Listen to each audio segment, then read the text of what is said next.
House of Representatives continue debate on budget allocations. Ministers respond to lawmakers as appropriation bill likely to pass today. Nepal aims for zero casualties in the upcoming monsoon disasters. Home Minister calls for greater preparedness and strict use of resources.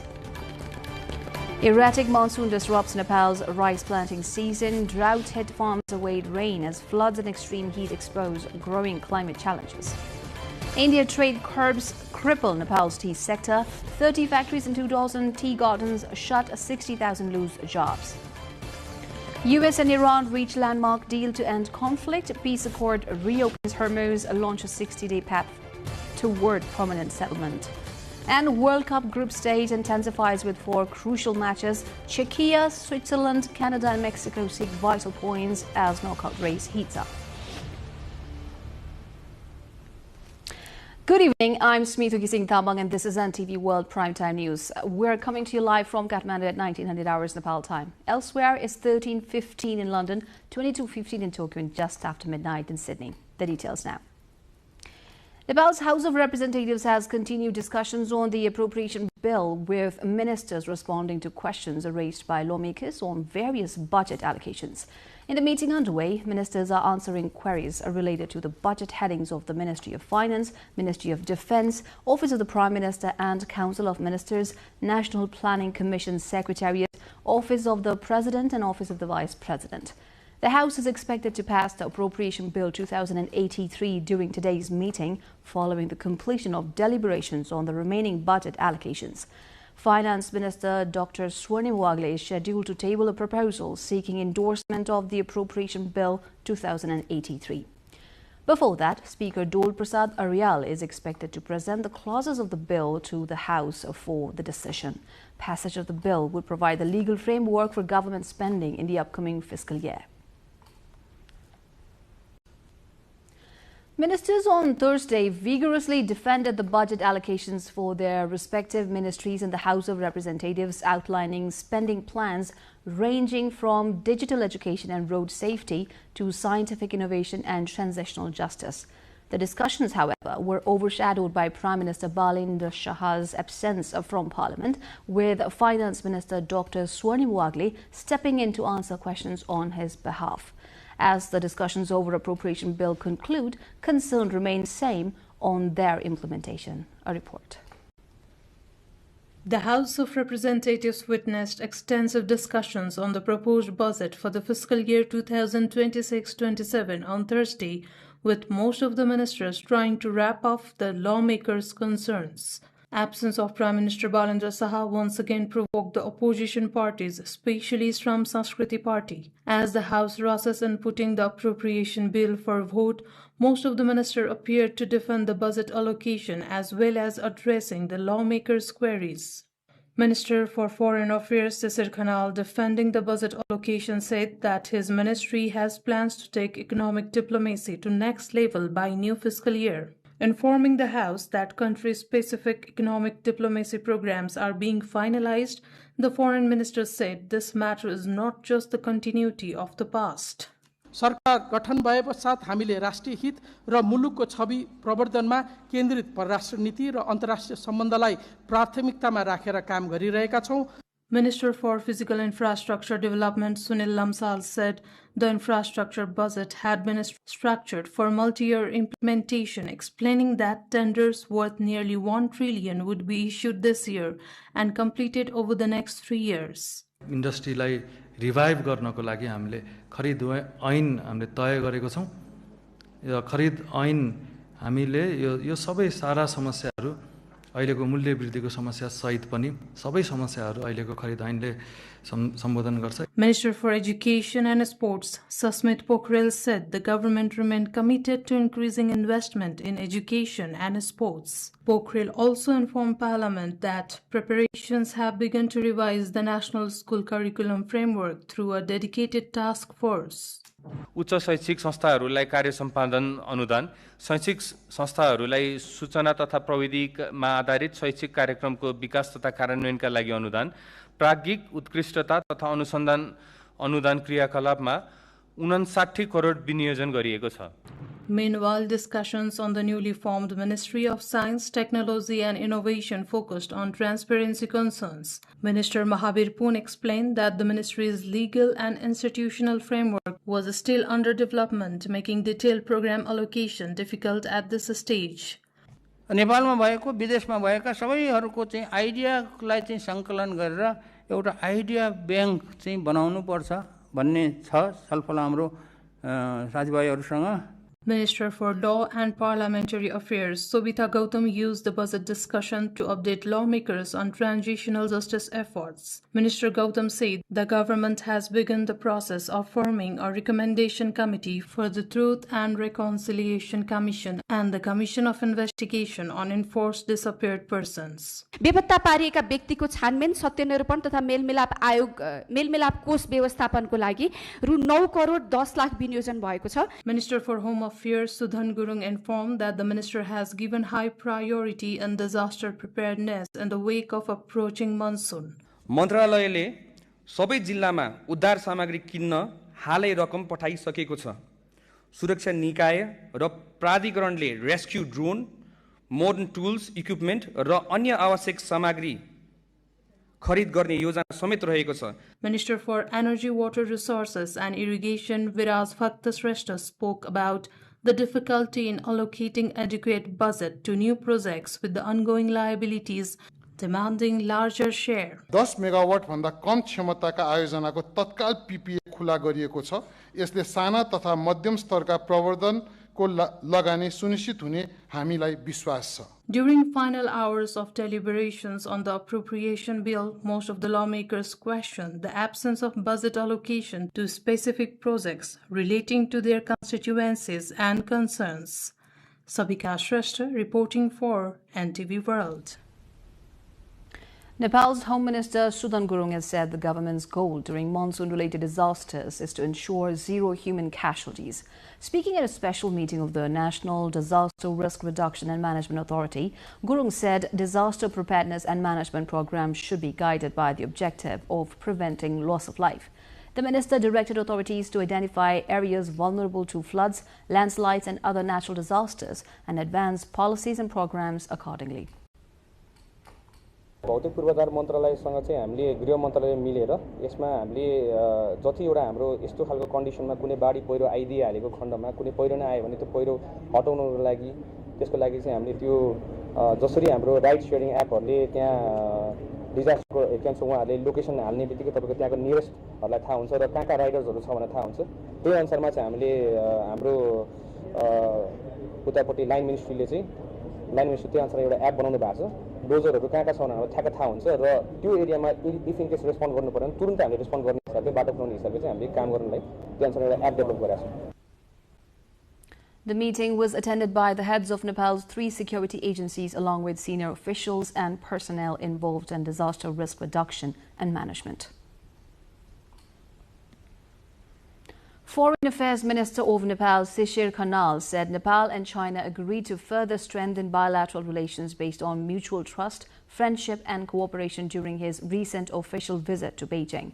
He said both sides held comprehensive discussions on expanding collaboration in infrastructure, trade, energy, investment, agriculture and digital development alongside enhanced connectivity. The minister said this after returning from the visit to China yesterday night. चीनको परराष्ट्र मन्त्रीले भन्नुभएको नेपालले आफ्ना दुईवटा छिमेकीहरुसँग अत्यन्त घनीभूत सम्बन्धहरु राख्नुपर्छ, त्यो बाहेक अन्य मित्र राष्ट्रहरुसँग पनि सही सम्बन्ध राख्नुपर्छ भनेर मलाई भन्नुभएको परिवेशको एउटा वाक्य मात्रै त्यो हो. आगामी आर्थिक वर्षको लागि चाहिँ जुन बजेट हामीले अहिले प्रस्ताव गरेका छौं त्यो बजेटमा चाहिँ 15 करोड रुपैयाँ यो विशेष इमर्जेन्सी फन्ड भनेर विशेष गरी यो सब ल्याउने कुरामा जनप्रतिनिधिको रूपमा हामीले धेरै अनुभव गरेकै विषय हो, सारै अप्ठ्यारो परेको छ भनेर 15 करोड रुपैयाँ चाहिँ हामीले प्रस्ताव यो आगामी आर्थिक वर्षको बजेटमा परराष्ट्र मन्त्रालय मार्फत प्रस्ताव गरेका छौं.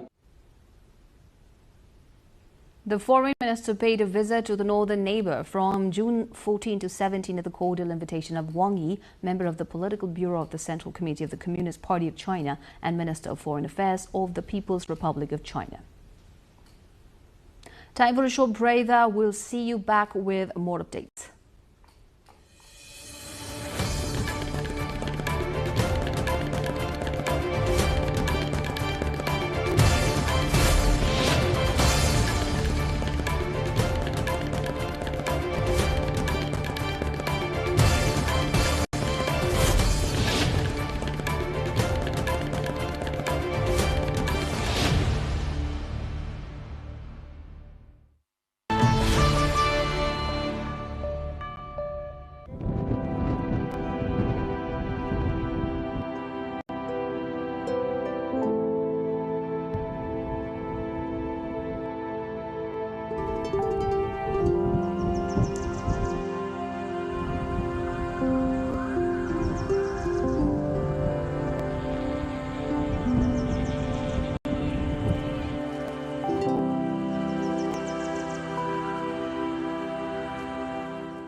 Welcome back. You're watching NTV World Primetime News. On to the remaining updates now.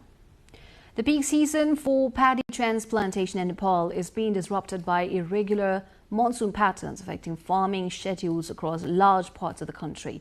In several districts of the Tarai, particularly in Madhya province, farmers are still waiting for sufficient rainfall to begin transplantation.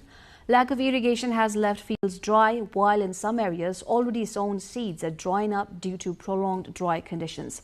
Farmers say rising costs of diesel, electricity and irrigation are deepening financial pressure, while low market prices and limited state support are making agriculture increasingly difficult to sustain. In contrast, Jhapa district has recorded early and active transplantation this season, supported by timely rainfall and increased use of modern agricultural machinery. The Department of Hydrology and Meteorology also reported heavy rainfall in several districts over the past 24 hours. And while parts of eastern Nepal experience heavy rain, temperatures in the western and southern plains continue to rise sharply. Vairava has recorded 41.5 degrees Celsius, and Nepalganj 40.4 degrees Celsius, and Dangari 38.8 degrees Celsius, while Kathmandu has reached 31.3 degrees Celsius today. Authorities say a hot day is likely in several districts as multiple weather systems, including a western low-pressure line, local winds and easterly flows continue to influence conditions.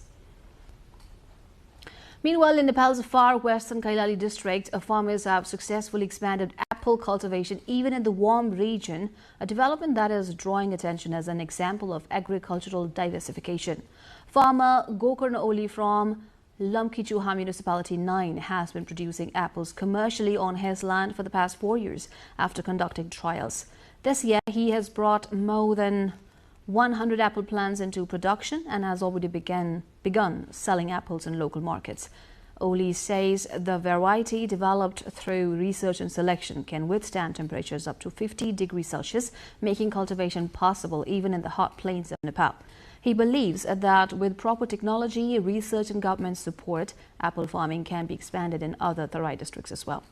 Experts say such initiatives signal a positive shift toward climate resilient and high-value agriculture in the region.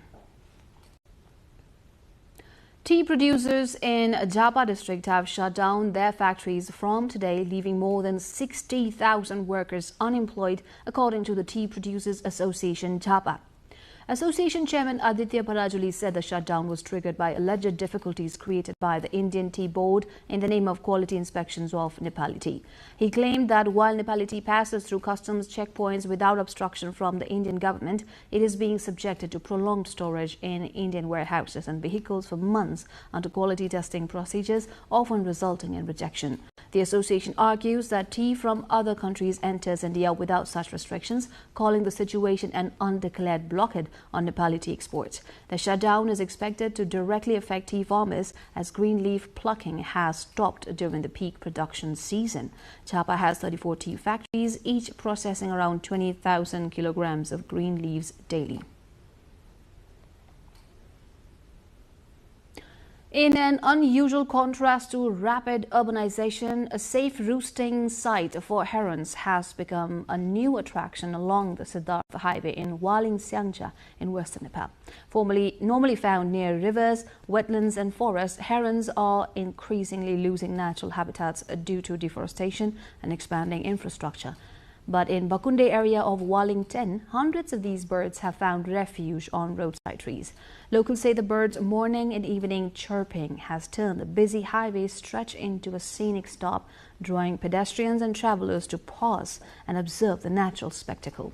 Despite being in a bustling market area, the birds appear undisturbed, highlighting a rare coexistence of wildlife and urban life.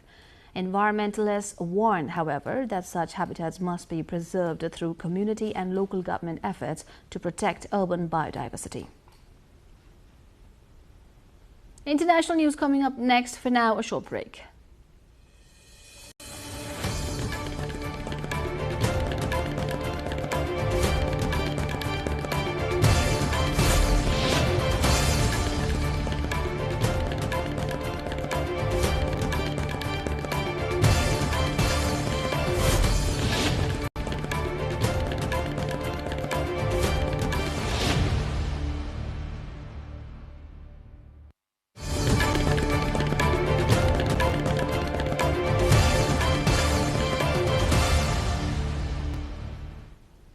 The US and Iran inked an agreement on Wednesday, June 17, to end their war after more than 3 months of fighting. The White House said the deal, which includes the reopening of the Strait of Hormuz, is in effect, though it is unclear when access to the crucial trade corridor will be restored. All eyes are now on the meeting on Friday in Switzerland for initial negotiations about implementing the agreement, which the Swiss government said will still take place. Negotiating teams, however, still plan to be in the Swiss city. A decision on a possible in-person meeting between them is expected in the coming hours, though for now, such plans are paused, according to Bagay. The Memorandum of Understanding to end months of war between the United States and Iran has been signed by US President Donald Trump and his Iranian counterpart. World leaders have welcomed the peace deal, and the signing has sent oil prices tumbling. That said, analysts remain cautious about the final outcome, especially in the coming weeks as the proposed 60-day time frame kicks in. Oil prices have dropped following the United States and Iran signing of an interim peace agreement, resuming a slide interrupted by US President Donald Trump's warning that he could restart his military campaign. Brent crude fell 2.3% on Thursday in Asia, returning the international benchmark to near to where it was 24 hours previously. Brent futures for delivery in August stood at $77.73 as of 5:30 GMT, only about 7% higher than before the US and Israel launched their war on Iran on February 28. Japan's benchmark Nikkei 225 and South Korea's Kospi both hit all-time highs, gaining more than 2% and 1.7% respectively. Shipping in the Strait has been reduced to a fraction of peacetime levels due to the threat of Iranian missiles, drones and mines, as well as the US blockade. The blockade has resulted in an estimated daily shortfall of 14 million barrels in the global oil market, according to the International Energy Agency, IEA. Meanwhile, Iranian negotiator Mohammad Bagher Ghalibaf says vessels crossing the Strait of Hormuz will be charged a service fee, a proposal the U.S. has repeatedly rejected. The dispute is one of several unresolved issues negotiators have yet to define. Defense ministers from NATO member states met in Brussels the day after the United States and Iran signed a deal to end the Middle East war and reopen the Strait of Hormuz. U.S. Defense Secretary Pete Hegseth told NATO allies that the Pentagon will conduct a review of its military presence in Europe within the 6 months. He said the review would depend on how quickly European allies assume greater responsibility for their own security. The announcement follows a G7 summit viewed as a diplomatic success, with U.S. President Donald Trump signaling support for Ukraine in its war with Russia. Hegseth also said the review aims to ensure U.S. access, basing and overflight arrangements remain clearly defined after some European countries imposed restrictions on American forces during the Iran conflict. The United States is increasing pressure on allies ahead of next month's NATO summit, seeking assurances that members will follow through on commitments to significantly increase defense spending. NATO is expected to highlight rising military expenditure across Europe as member states work towards a target of spending 5% of GDP on defense-related needs. Ukrainian drones have struck a Moscow oil refinery for the second time this week, while Russia launched missile attacks on Kiev as efforts continue to secure international support for ending the war. Russia's defense ministry said air defense systems intercepted 555 Ukrainian drones across several regions overnight, including nearly 200 approaching the Russian capital. According to Reuters, the latest strike on the refinery follows an earlier attack on Tuesday that halted operations at the facility, adding to pressure on Russia's energy infrastructure and fuel supplies. Authorities in the Moscow region said a residential high-rise, an industrial site, and several private homes were also damaged. Earlier this week, a major Russian attack on Kiev killed 11 people and damaged a UNESCO-listed monastery more than 1,000 years old, prompting condemnation from European leaders. The UAE cabinet has approved a resolution setting 15 as the minimum age for children to access and use social media platforms, becoming the first Arab country to introduce such a measure.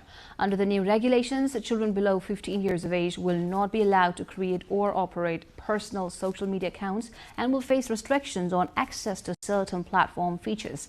These include age-appropriate content restrictions, controls on interactions with unknown users, limits on screen time and usage duration, cooperation as well as parental supervision tools designed to enhance online safety. The measures are intended to create a digital environment better suited to younger users while reducing potential risks associated with social media use.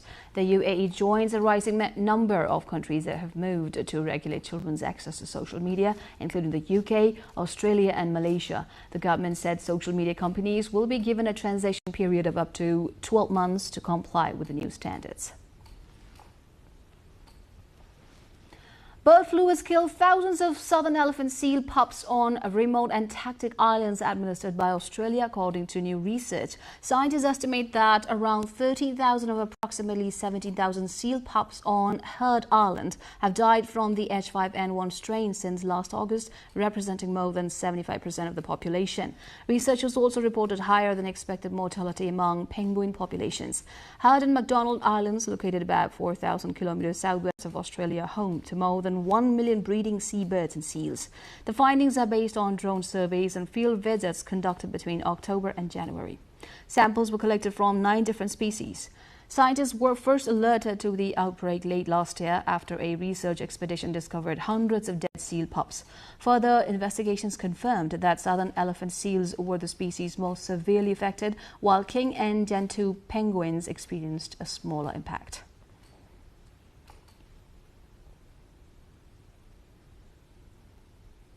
More from the international after the short break.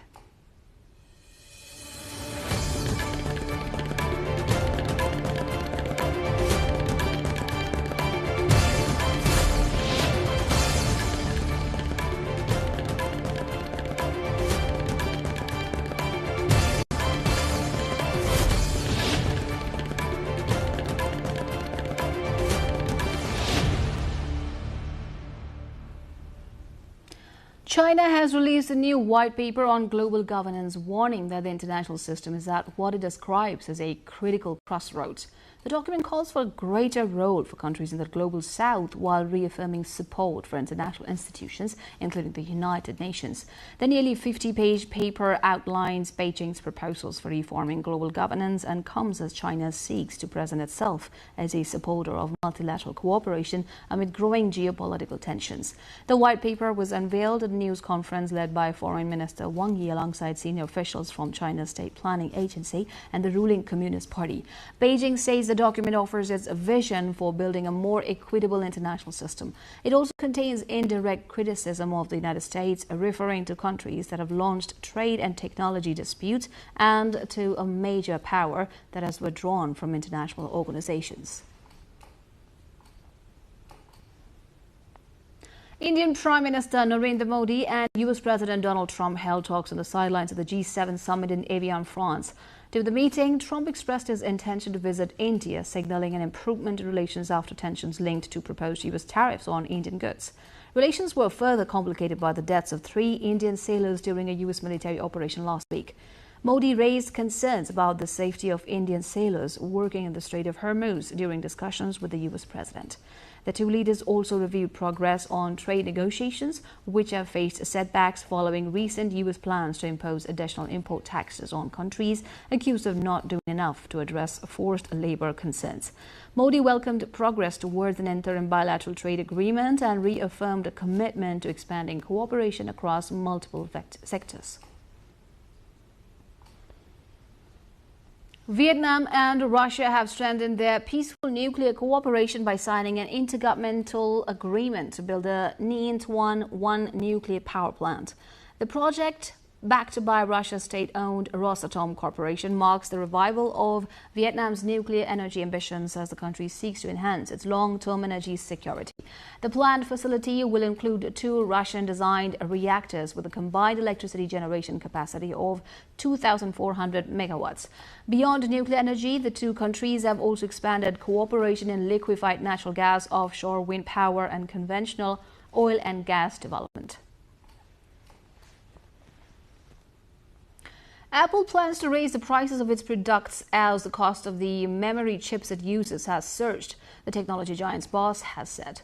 Tim Cook, Apple's outgoing chief executive, told the Wall Street Journal WSJ that price increases were unavoidable as the situation around memory chips had become unsustainable. He did not say when prices would rise or which products would be affected. It is also unclear whether the price hikes will affect the iPhone 18, which is expected to be launched in September. Memory chips are essential components in smart devices like mobile phones, but the boom in artificial intelligence (AI) has driven up their prices in recent months.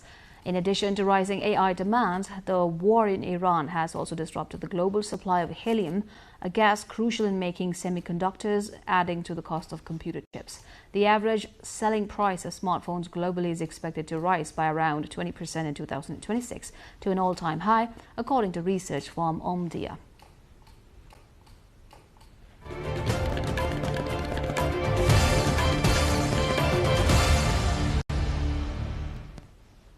And now the sports update.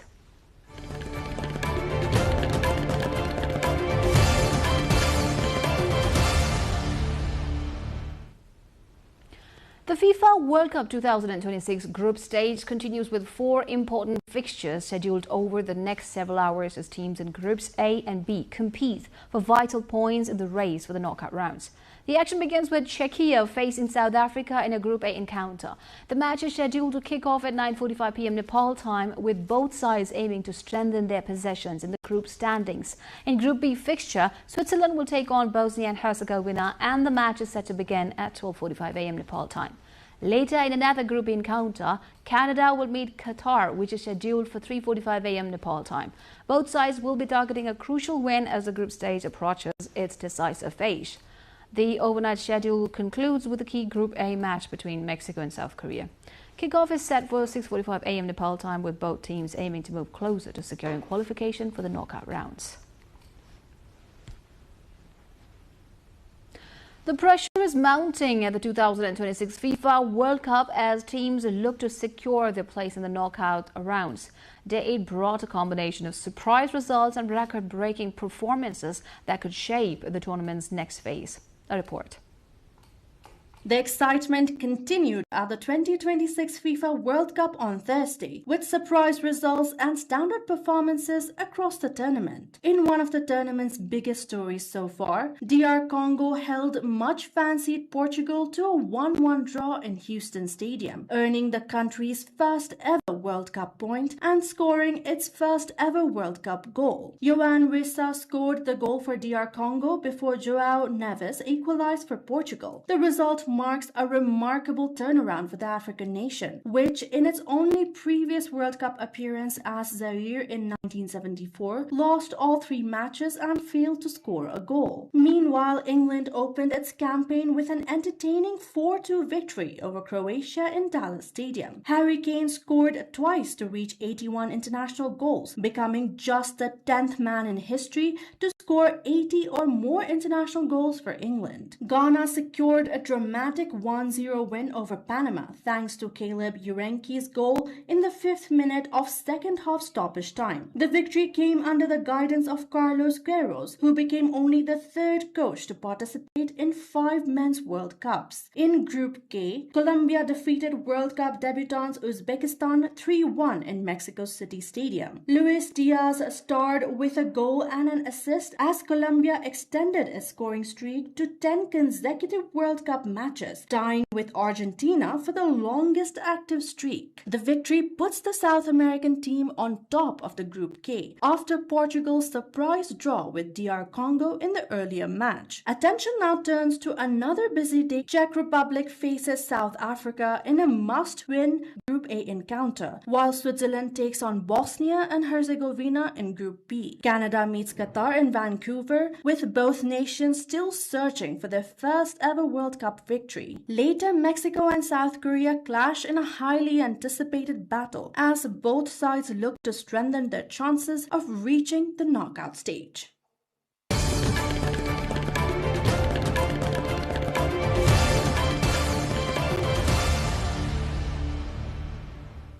Before we wrap up, here's a reminder of our top stories.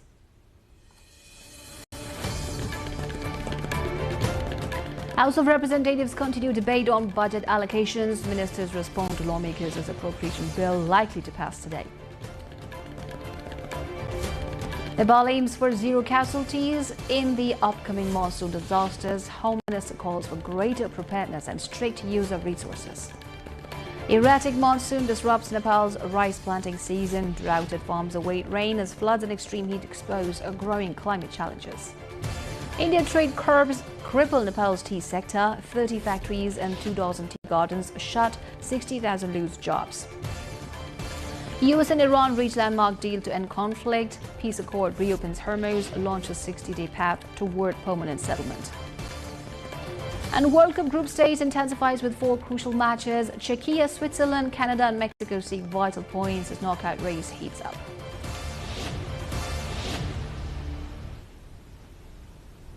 That's it for this edition of Primetime News. Our next bulletin will be at 2200 hours Nepal time.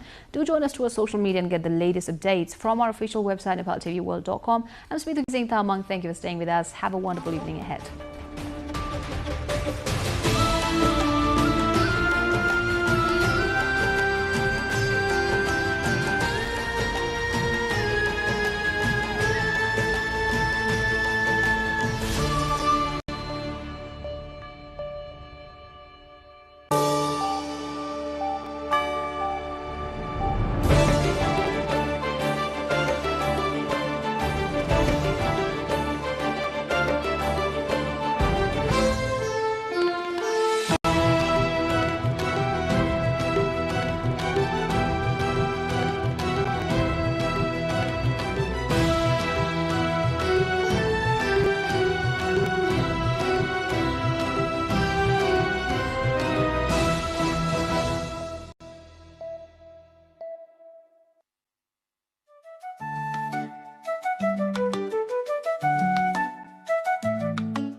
Home Bahadur Tamang, a gifted Thanka artist from the spiritual heart of Bodha, has turned his craft into a global bridge between tradition and business. Thanka चाहिँ मैले 1976 मा सुरुवात गरेको. मेरो Stitcher चाहिँ म भन्दा अघिल्लो मेरो दाइ हो, साइला दाइ. मेरो चाहिँ बाउपादेखि नै कलाकार हुनुहुन्थ्यो. पाटन, भक्तपुर, छामेल, दरबार स्क्वायरमा यसै पसल बेच्ने काम हुन्थ्यो. अनि त्यो बेच्दा मैले यो थाङ्गा चाहिँ विदेशीले किन्दै रहेछ, आफैले विदेशसँग बेच्नुपर्छ भन्ने अलिकति मनमा मलाई अलिकति सोच आयो. त्यसपछि मैले 2050 सालमा यहाँ सुरु गरेँ, आजभन्दा 32 वर्ष अगाडि.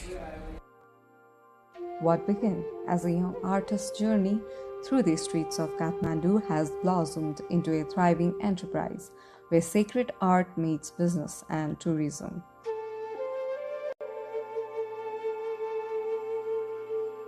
With every brushstroke, home brings Nepal's rich spiritual heritage to the world, transforming Thanka painting into a symbol of cultural fusion.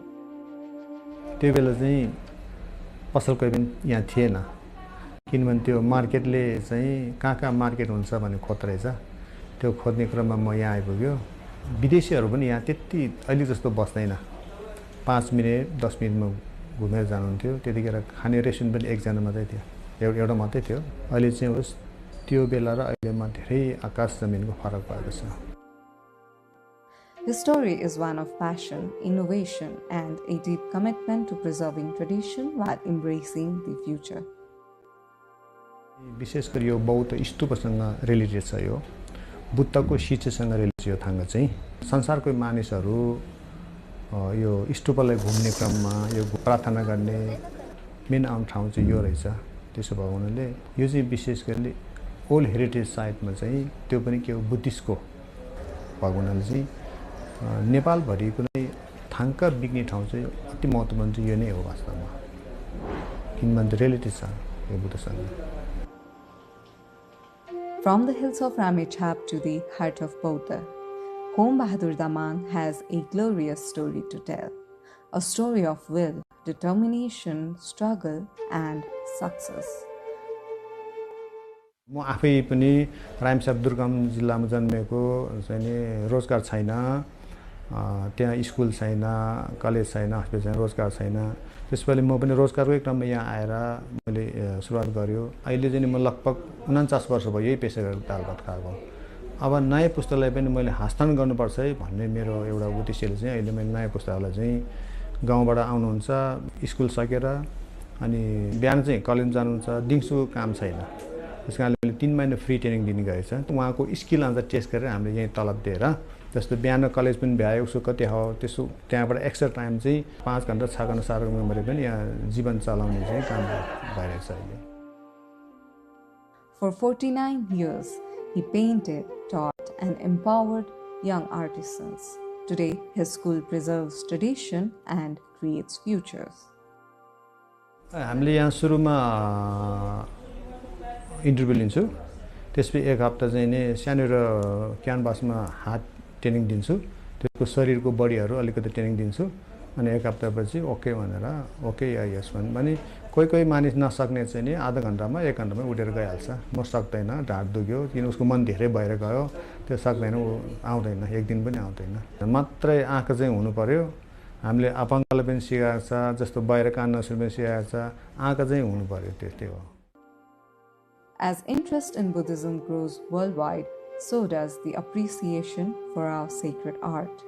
Foreigners now come not just to admire but to learn, studying our architecture techniques and meditative Thanka traditions, giving new life to what was once known only within our borders.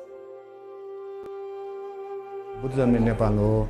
नेपालमा जति छन् विश्वसम्पादकमा सूचीमा भएको मठ मन्दिर गुम्बद छ, यसैबाट उहाँले पनि सिकेको वास्तवमा। यो जुन बौद्ध स्तूपरा भनौँ लुम्बिनी त्यो जस्तो त उहाँहरूले बनाउन सक्दैन, तर यसको चाहिँ एकदम महत्त्वपूर्ण के छ भगवान या चाहिँ दोस्रो तेस्रो बुद्धको रिलेटिक यहाँ छ। जति चाहिँ अहिले संसारमा यो बुद्धिज्म फैलिँदै जान्छ, यो महायान बुद्धिज्म त्यत्तिकै ठाउँको भ्यालु चाहिँ बढ्दैछ अहिले। जस्तो मेरै कुरा हो, मैले 40-45 वर्ष यति ठाउँको महत्त्व थिएन, किनभने वर्ल्ड वाइडमा बुद्धिज्ममा थिएन, विदेशहरूले जानेकै थिएन। उनीहरूले त्यो सुरु आउँदाखेरि सानो तिनी एउटा नेपाल आउँदाखेरि सुपर नेट किन नलैजाऊ भन्ने मान्दै लाइन थियो। अहिले चाहिँ उहाँहरू चाहिँ जस्तो अमेरिका, युरोप, तपाईँको यो सिङ्गापुर, ताइवान, मलेसिया विभिन्न देशमा चाहिँ अहिले बुद्धिस्ट प्र्याक्टिसनर धेरै उहाँहरू चाहिँ गर्नुहुन्छ। त्यसको लागि चाहिँ एकदमै महत्त्वपूर्ण छ। त्यस कारणले भविष्यमा यो थाङ्गा चाहिँ छ, यसको मार्केट छ। As an artist, entrepreneur, and a master, he feels fulfilled, creating beauty, guiding others, and living with purpose. मैले संसार जीवन जगतलाई थाहा पायो। अहिले हामी सांसारिक जीवन छ, सांसारिक जीवनमा कसरी जिउने र अर्कोलाई पनि कसरी जिउन दिने कला थाहा पायो। त्यसपछि अब जुन देशमा जन्मे पनि जुन कुलमा जन्मे पनि 100% निश्चित के हो भने मृत्यु छ। त्यो त निश्चित हो नि, एउटै निश्चित छैन, कहिले पनि निश्चित छैन। तर त्यो मर्नेमा म कसरी मर्ने भन्ने कला पनि थाहा पाएँ मैले। मलाई त धेरै परिवर्तन भएको छ।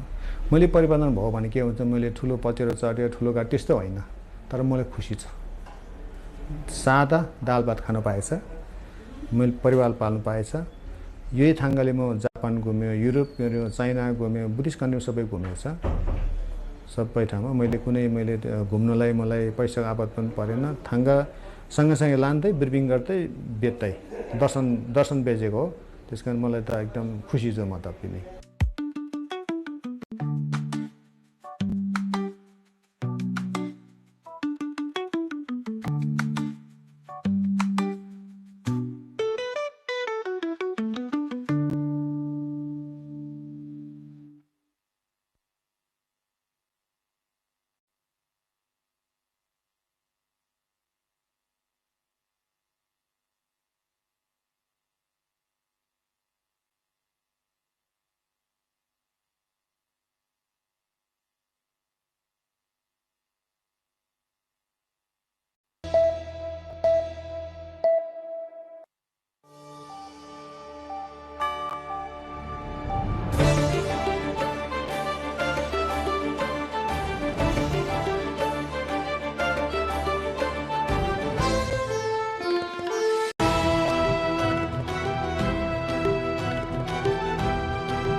it's very amazing feeling because as Mr. Kiran Manandar is one of, I'd love to say he is a global artist because he do have his studio. He used to have his studio in Paris and different places as well. And we are really lucky to have his studio here in Kathmandu Art House as well. And we have his studio upstairs where he come and create the things like create the paintings. And with his paintings, we feel very inspired and energetic. His painting is mostly spiritual and energetic too, as he take his painting as the part of his life and also a spiritual value to his painting.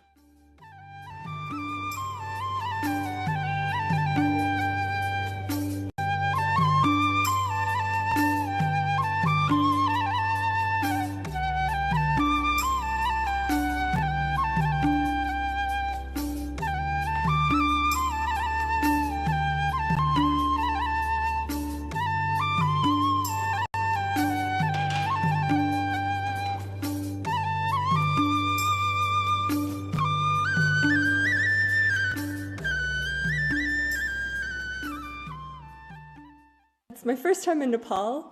I've been seeing cultural sites around the city, and I'm extremely pleased that I came to visit this museum because this art is really amazing, and it's really beautiful to see sort of this modern expression of some of the historical cultural themes, and also like just some very human global themes as well. And I think the artist is just really incredible, and the art that I'm seeing here is really beautiful, and I'm very, very pleased, very happy. So how did you feel to meet the real artist here? It was really incredible. I feel so lucky that I came here today when the artist was here. It was beautiful to meet him. He's so friendly and warm.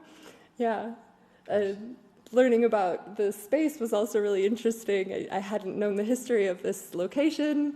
I think it's a great place for an art museum. Oh, they feel very nice looking at the artworks because since we have here Kathmandu Art House, when people come in, and when they see the different category of the artists and all, and especially Mr. Kiran Manandar's work, they feel very like overwhelmed, not only the overwhelmed, but they feel very good about how Nepali art is like that, because they get, most of the time they get surprised, I must say that, because they haven't actually seen the artwork of Nepali artists in that deeper level. But since Mr. Kiran Manandar is famous all over the place. So yeah, he's also the pioneer of the abstract art here in Nepal. So he has actually, and he's also the first chancellor of NAFA, which has actually created like new, the step in the Nepali art field, in Nepali art society, and he has contributed a lot here. So while we talk with the guest as well, they get very inspired from his work with the colors, that the flow of colors, the brush strokes that he have, and also the spiritual value when we talk about the artist and also his painting to artists. They feel it's actually a true modern Nepali art where there is actually the touch of traditional spirituality and also a modern touch.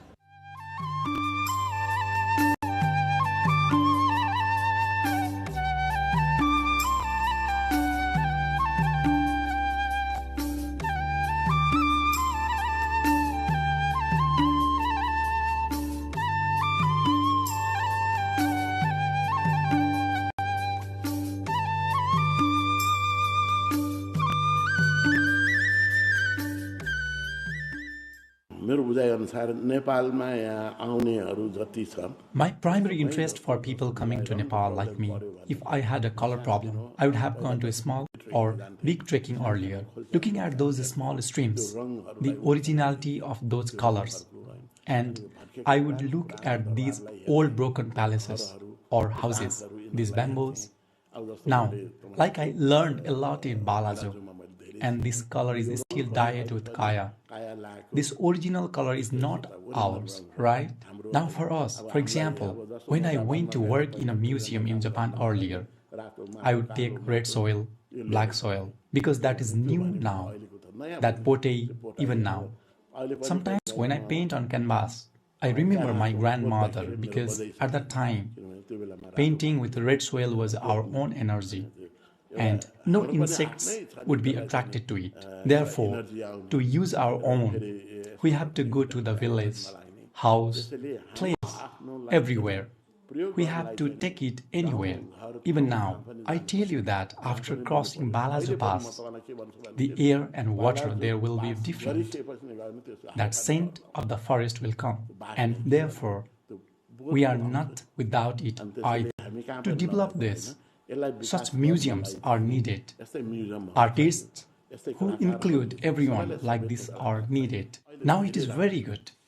I would say that even now, the time is such that foreign artists should come to Nepal to learn. There is a scent of art here now. We were scared by the lakhe my maternal uncle sent us. My maternal uncle is from West Nuwakot.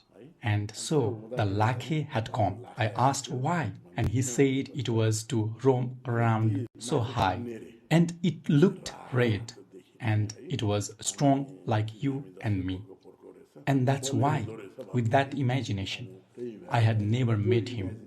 I used to play the instrument when I was a child, but in that imagination, scary and then walking. Our current Newari custom is that if some boys walk around a lot, they are said to be likely lucky.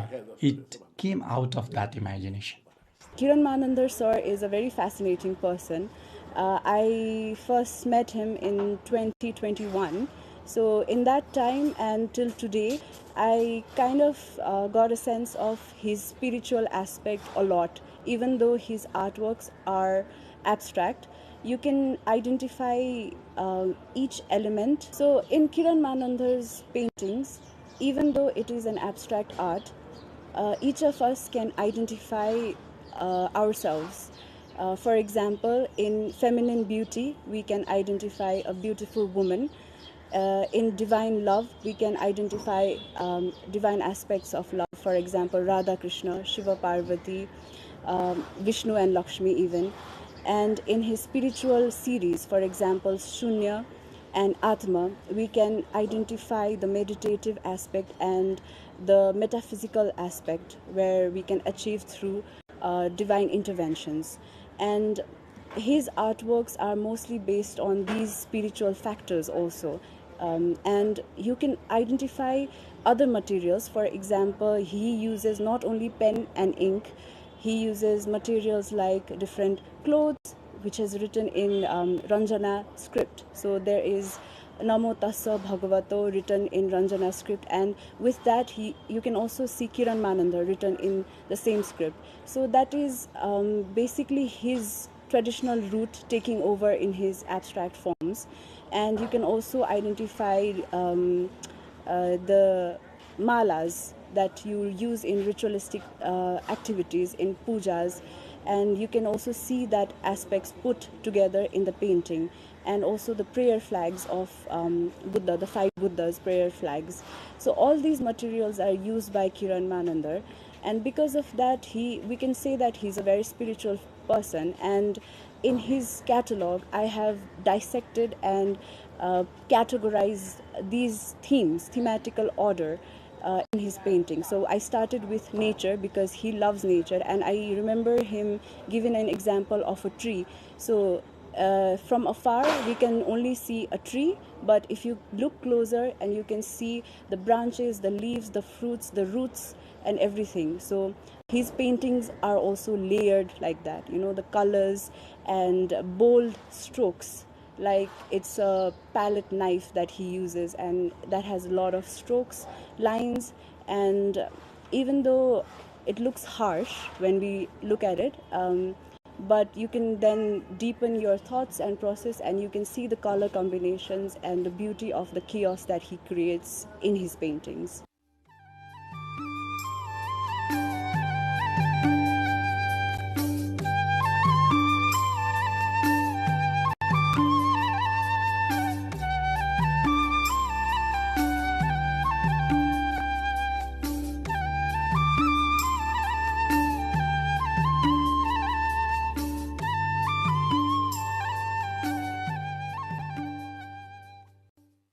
हामीले जति लोभ गर्यो त्यो चिजबाट सिर्जना कहिले पनि हुँदैन, हामीले त्याग्नै पर्छ। Whatever we cobalt, creation never comes from that. We have to give it up. Therefore, I feel that we are born to live and give up, not to live forever. So, in this painting, there are these pieces of cloth attached to the paper. When I was strong, I used to go to Swayambhu. Then monkeys would throw down these flags. Initially, I made a lot of paintings using their flags because they were being thrown away. I brought them home, cleaned them, and gave them a complete form. Then where to keep them? I call the canvas my bank, so I keep it there. No one would take what was on the ground. But after putting it here, people covet it. They buy it. In this way, everything is to be given up. Even when painting and applying colors, it's the same. It's not meant to be kept forever, but to be given up. What is there to take? Therefore, the most important thing is whether you are painting or doing any other work. You should do it with a pure heart and then leave it behind. Nothing is to be taken away.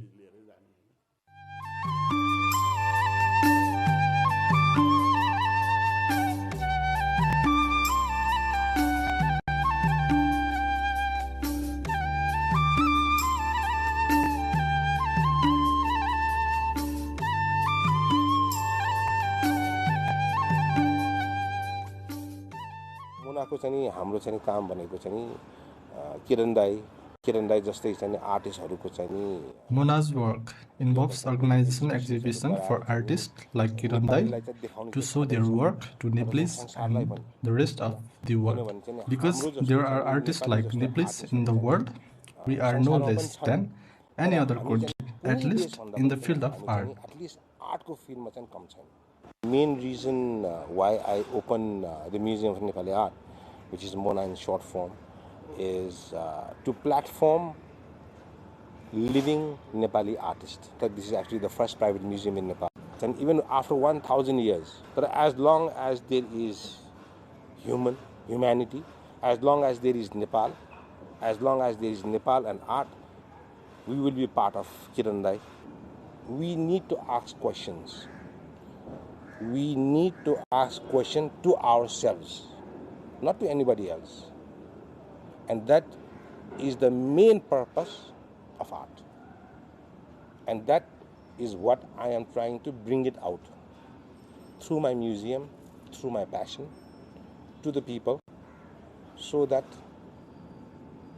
we can better understand ourselves, we can better appreciate our community, we can better appreciate our nation, and we can better appreciate the world that we live in.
It's time for the fox to tie all his locks and get hitched with Miss Fox.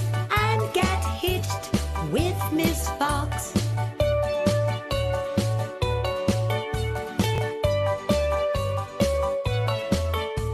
Together with his sweetheart, he sits in a golden cart. Together with his sweetheart, he sits in a golden cart. And a big lizard dressed like a wizard becomes a priest.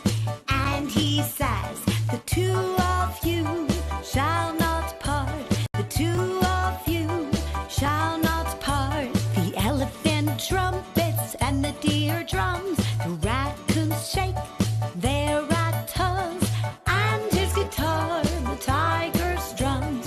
And his guitar, the tiger's drums.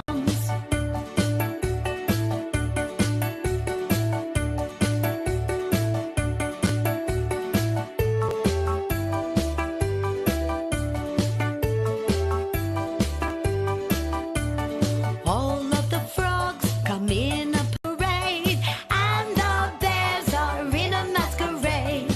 And the bears are in a masquerade, spreading their tails, the peacocks dance, and all the horses are in a happy prance.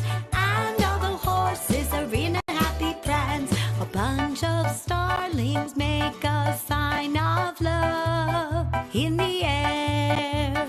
A bunch of starlings make a sign of love in the air. But all the monkeys don't give a monkey's about this whole affair. But all the monkeys don't give a monkey's about this whole affair.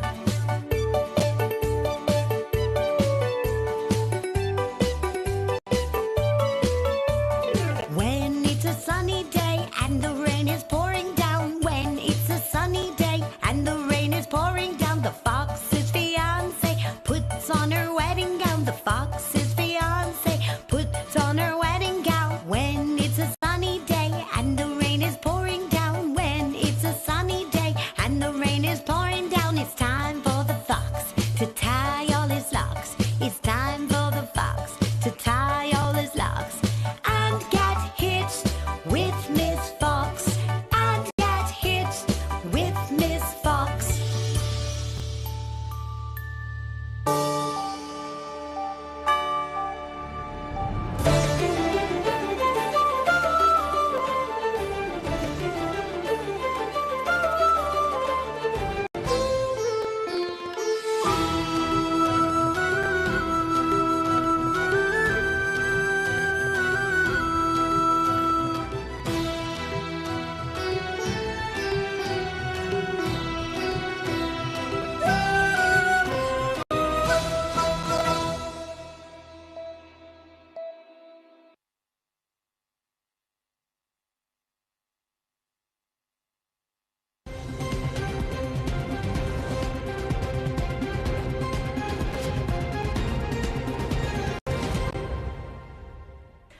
Welcome to Insight. For decades, we have treated the economy and the environment as opposing forces. The idea that to grow financially, we must sacrifice ecologically. But environmental economics flips this narrative. It proves that our natural resources, our forests, rivers, and clean air are the very foundation of our economic survival. When development comes at the cost of the environment, the bill inevitably comes due. To help us understand how we can price the priceless and design policies for a sustainable future, today we are joined by Dr. Mani Nepal, an internationally recognized professional and lead economist at International Center for Integrated Mountain Development. He heads the Sandy Research Network across South Asia. Dr. Nepal, welcome to Insight. Thank you very much. It's my pleasure. It's good to have you here. Thank you. What's keeping you busy these days when we talk about the research aspects of your career? Well, so I'm actually leading, as you mentioned, a research network called Sandy, which works in 10 countries in the region. We have been working with the institution since 1999, but I didn't join that time, but I joined Sandy in 2008. So our goal is to help researchers from the region to enhance research capacity through financial support, technical support, mentorship. And that whole program, I have been coordinating that program for some time. So that keeps me quite busy. And other than that, I also do additional research where I get interested. Where, for example, these days I'm working in a project which looks at the economics of forest restoration in South Asia. That project is implemented in 4 countries, Bangladesh, Nepal, Pakistan, and Sri Lanka, where government have been spending a lot of money for conserving forests for a long time. And that's good for mitigating climate. But what is there for the common people who are living around the forest? Is there a benefit to the people who are helping conserve those forests? So that's the research that I've been currently focusing on. There are many, but that's one of the examples. Let's start with the foundational idea. When we talk about economics and environment, we often treat it as 2 different themes, but they are fated to go along. Yeah, so basically, there has been, very recently, there was a global review on economics of biodiversity. And Professor Partha Dasgupta, who was the leader of that review, the review is also called Dasgupta Review, he came up with the phrase, it's called humanity is embedded in nature. That means development and environment, they are interlinked. You cannot separate them out. So it's a matter of choice, it's a matter of incentive, and it's a matter of like a way, like in priorities, where you want to develop, where you want to conserve. But it's not the ideal situations. You can do a development, but development can be like, environmental friendly. So there are a lot of examples where you can still make it like, cleaner, greener development. But, sometimes we don't understand these interlinkages and interpret it as like there is always trade-off between development and environment, which is not the case all the time. In your observations so far, have you seen any example as such where development has come at a heavy cost for the community? Well, so for example, like, whenever I have time, I often go out for trekking. Right, Nepal is famous for its mountain peaks, and people come from around the world for trekking, and Nepalese are also now going for trekking. When you go to the trekking routes, some of those traditional trekking routes are now destroyed because of this, the roads that are built in the villages. It's not that roads should not be built in the villages, right? That's actually the rights of the villagers to have the transportation facilities.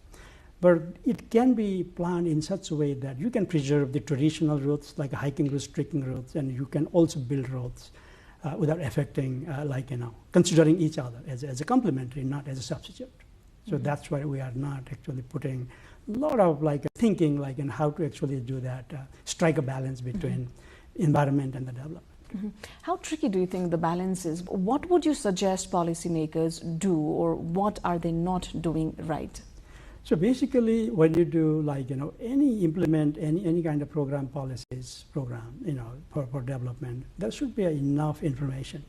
And actually, we need in other countries they call it research. So you need a lot of research, evidence. If you do a project A, what are the environmental consequences? What happens to the taking route A versus taking route B when you construct a road there?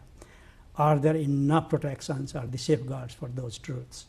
So if you can plan that way, it can be managed very well. But those things, if you look at in our rural areas, roads are good, right? So ultimately, it gives access to markets and mobility, and you can bring your products from rural areas to the cities, which is good.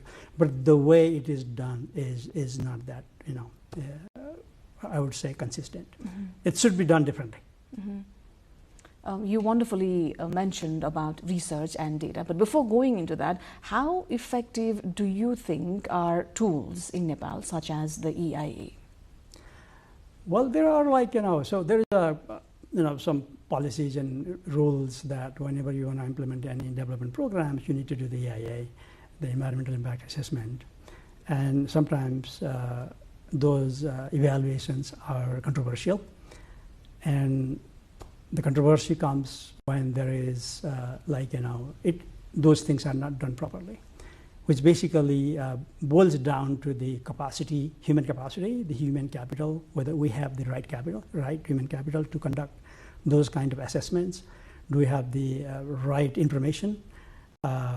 So those are the critical things. You need to have three things, right? You need to have the right environment, meaning the environment not in the sense of overall environment, but the research environment. And you should have the research capacity and also the resources to do that, plus the relevant data.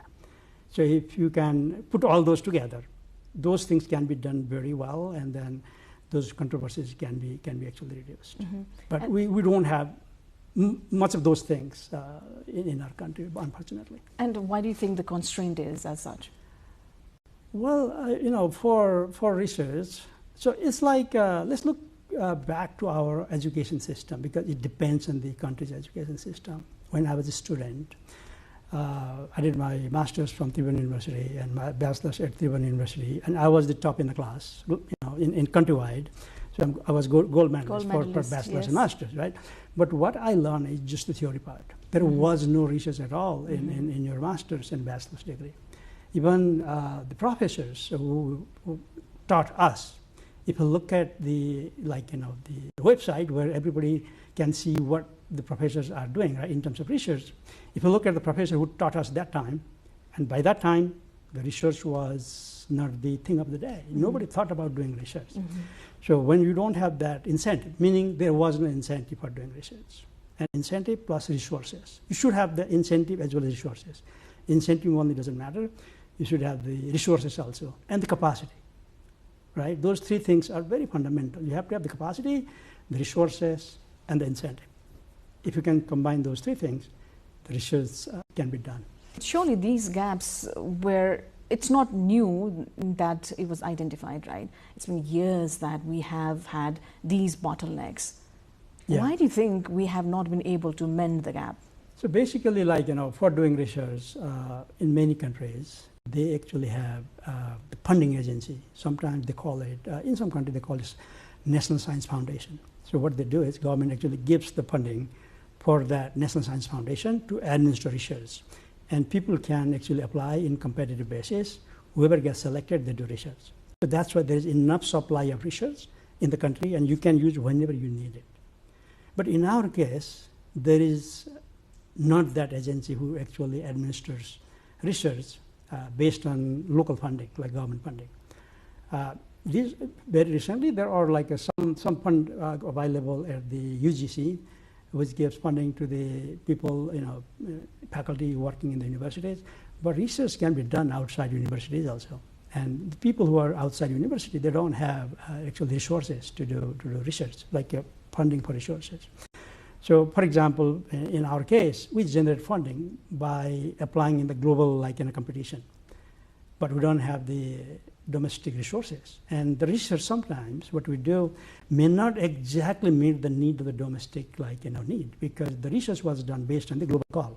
The global issues may be different from the local issues. So if you want to address local issues, there should be enough funding, research funding, to actually do research on different things that fund can actually support. So we don't have that. Do you think we will ever have that? Oh, that's a very good question, and I don't know. So I've been actually, whenever I get forum in advising, giving suggestion to the government, especially during this budget time, I actually put that proposal a few times. And sometimes you can see there will be some funding for research or the innovation, those kind of things. But the problem is implementation. So when it comes to implementation, we are very, very, very poor in terms of implementation. Even if you have the policy and program, when it comes to implementation, we are always behind. So that's the the main challenge, the main bottleneck that we are facing, actually. And what would you say are the reasons that we are not being able to implement the wonderful policies and programs that we bring forth? Well, sometimes policies and programs are designed using different informations and ideas, and sometimes those policies and programs may be away from the reality. Whether you can implement that policy is one thing, and whether that policy will be effective to address whatever issue that you want to address. To understand that, we need, again, the evidence, and the evidence comes from the research. So, being a researcher, I have been in the research area for a long time, so I cannot emphasize more how important it is for having like a good research foundations and funding and the environment in the country if you want to make progress. Mm-hmm. Even like making any good policies, you need to test whether that policy is implementable and whether it is effective to address, like a piloting of anything, right? So before implementing nationwide, based on your gut feeling, it's always a good idea to implement in a certain area, certain districts or certain province, and see how it goes. And if that goes well, you do research and find out if it is effective. And if it is effective, then there is no problem of implementing nationwide. If you implement nationwide without understanding, and you need to scrap, and it's very costly, the costly thing that we lost a lot of the public money, the taxpayers' money, without understanding what works well and what does not work well. So again, research is the main thing that I would say. It all boils down to evidence, data. Yes. Nepal has been the least polluter, but at the same time pays heavy bill due to climate change. What would you say are Nepal's environmental challenges compared to, how is it different in fact compared to the bigger polluters? So globally, there are varieties of environmental challenges, including climate change. People basically call it triple planetary crisis. One is climate change, biodiversity loss, and the third one is pollution. Right? These are the main, there are more, but those are the three globally recognized problems. So when it comes to Nepal, Nepal has its geography, very unique geography. So the climate change, meaning the increasing average mean temperature over a long time period. So when the temperature increases in lower land, in upper land, higher elevation, we would call it like a elevation-dependent temperature rising, right? So, or elevation-dependent warming.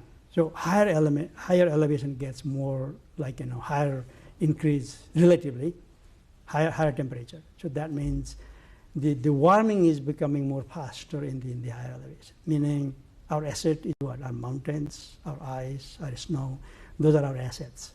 That brings tourists for scenic vista, that generates the hydropower from the rivers. So these are our the important assets. But because of this global warming, we are actually facing the more cost compared to.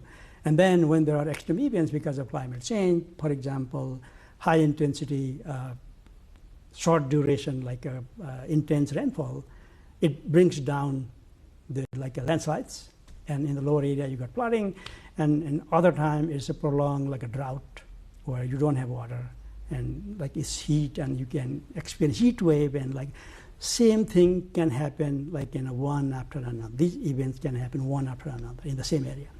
So it's a very unique place that Nepal holds, and our challenges are very different challenges compared to countries which are only flat, or countries who are in other tropic areas, those kind of things. Mm-hmm. In one of the examples that you gave about environmental challenges facing Nepal, pollution is also one. Our cities are suffocating due to pollution, and also solid waste management, which is fragmented. Is the government's unified green tax policy and the right economic lever to solve our urban degradation? Well, so in principle, the tax is like incentive for behaving well. So in economics, we call it polluters pay principle. If you're polluting, you need to pay the price, right? But the green tax, for example, in fuel tax, so we have environmental tax in petrol or diesel, whatever we consume. But that money, whatever collected, is not used for actually addressing those issues, right? And sometimes the fuel that people use may be very essential thing. It's not like driving and having a car or motorbike is not a luxury anymore. It's essential for urban living. It's a part of your life, daily life. So I'm not sure whether like just increasing price will solve that issue. But pollution is not just local issue. It's a transboundary issue. There are other sources of pollution. Vehicular movement is one, where you use the fossil fuel for driving. There are other sources like forest fire, burning agricultural residues, waste burning, and other things, right? So these things, basically, if you burn things in somewhere, in some district or in even neighboring country, it comes to us. It has a transboundary nature. It doesn't need any visa to come to Nepal if there's pollution in India. It wouldn't bring it here. So it's a transboundary. It needs a coordinated effort to address it. So it's not like Nepal only can address these these transboundary issues, but there are local pollution also which we can actually address. And if implemented well, the tax policy actually works. But if it is like blanket policy, sometimes it may not work. So it all depends actually. That's the right answer. In economics, we always say, if you have questions to me, I always say it depends how you actually implement. If it is implemented well, it works. Otherwise, just having policy, many times it doesn't work. It's not adequate enough. Yes, not implemented well, for example. So I'll give you an example. So we have time and again banned these single-use plastic bags many times. If you look at our budget bhasan and other things, you'll see we'll ban like single-use plastics below 40 micron, what they call it, micron, many times. But if you go outside and go to grocery, what do you see? If you buy anything, you're given a plastic bag, right? And if you buy a little bit more, what they say, oh, ma'am, this is a little bit heavy, can I give another one? You get one free, extra. And you also gladly, or we gladly take it. Why is that? For example, let's say the plastic bag is priced 5 rupees for 5 kg and 10 rupees for 10 kg. And you are buying like a 10 kg worth. And if you want the person gives, do you need another bag? What do you think? You might say, oh, 10 rupees is not a significant amount. Okay, I can carry and I can put in my car, I can put my bike, or I have another bag. So people actually change their behavior when there is incentive, right incentive. So we need the right incentive, right? Incentive works, but it should be the right incentive. So if you charge like a price to plastic bags, from tomorrow people stop, or at least reduce their use, and they start bringing their cloth bags or other replacement. But the condition that there should be enough substitutes. Same thing happens with the plastic cups and plates and these, what do you call it, spoons, those we use for parties and those things. And now there are substitutes coming. And if you can put a little bit more like a tax or the price for plastics and give subsidy to those decomposable items, like the plates from the leaves or the what do you call it, coconut leaves, and then other like a shal leaves you can find in the market. Those are decomposable, right? You use it and then you can throw it. It decomposes, converts into like a compost or anything. The plastic is a problem. Why is it a problem? Because when you throw it, it goes to the environment. Number one, it clogs the drain, and during summer we get the waterlogging in our cities. That's one of the main reasons why you get waterlogging. And when it goes to the soil, what happens? It breaks into smaller particles. It does not decompose, but breaks down, and that is called microplastics. And microplastic is now global. Even if this water now we are planning to drink here, it has microplastic if you test it. There is nowhere in the world you don't have microplastics. When you breathe air, it has microplastic. When you drink food, drink water, microplastic. Eat food, microplastic. It's a pandemic. So these are the challenge, and how to address this plastic pollution is one of the challenging issues that we are also facing, because it's everywhere. Even newborn people, like babies in people's home, they also have microplastics. You wonderfully touched upon the behavioral aspect that people can change perhaps to make a difference. What would you say would be some practical changes that the government can bring into policy right away that people can do? Let's say you already talk about the waste, right? Let's come back to the waste management in our cities. So when you go outside, either we throw it in the open space or collect and dump in the dumping site. We don't have sanitary landfill sites. We always say what? dumping site, right? We don't say landfill site. We don't have it. Even if we have it, we are not managing well, if there is any. So the problem is we don't have enough incentive for people to actually manage the waste properly. The management actually comes from the source. At source, if you can segregate waste very well, and you can take out the material that you can recycle or reuse, like some plastics are recyclable, items like the papers and other things that you can always reuse or recycle, and organic material you can compost for fertilizer, and whatever is not used for anything, that will be very, very little, like 15-20% of the total waste is that kind, and you can take it to the landfill site. So what happens, instead of putting 100% there, if you just put like a 20% there, the length of the what do you call it, longevity of the landfill site increases by 5-fold. Instead of 20 years, it lasts for 100 years, right? So that's the resource saving. Also, but you need to design the incentive. You cannot just request people, oh, please segregate, right? That doesn't work. Exactly. So you need to design incentive. I'll give you an example. For example, let's say in my area, so they charge 500 rupees per month for collecting waste. And I basically segregate all the organic waste and we compost it for using in our the kitchen garden. And we have very little thing to give. And my neighbor, they give everything there. And both are charged 500, right? If you want to bring incentive there, so what would be possible way is the charge for people who are segregating and using the organic to composting in their own, the fee should be very less, like 100 versus 500. If you design that way, what my neighbor will do, oh, my neighbor is just paying 100 rupees, why I'm paying 500? Okay, let me do the segregation and the composting. It actually helps to motivate the behavior, change the behavior of the people. But incentive should be the right incentive. See, polluters pay, like 500 is polluter pay, you are polluting 500, but that's not the right instrument. You need to have the, what do you call it, depending on what you're doing, you need to change the behavior, right? If you want to change, give the right incentive. So reduce the cost to the people who are actually segregating and then composting, and increase the cost to the people who are not doing it, so that people think very hard whether what to put outside. So that way you can solve, that very simple the waste problem. Wonderfully put. You've been working with Sandy for quite some time now. How is the program engaging with stakeholders to address environmental challenges? Yeah, Sandy is it's a research capacity network. It works in 10 countries.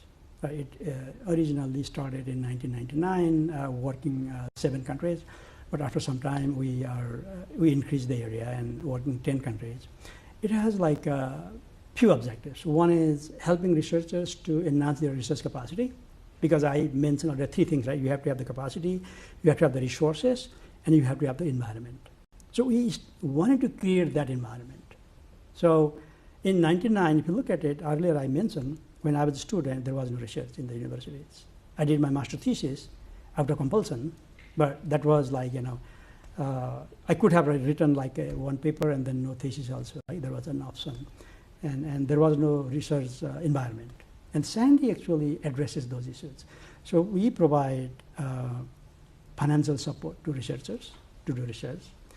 We have the large network of mentors come from globally.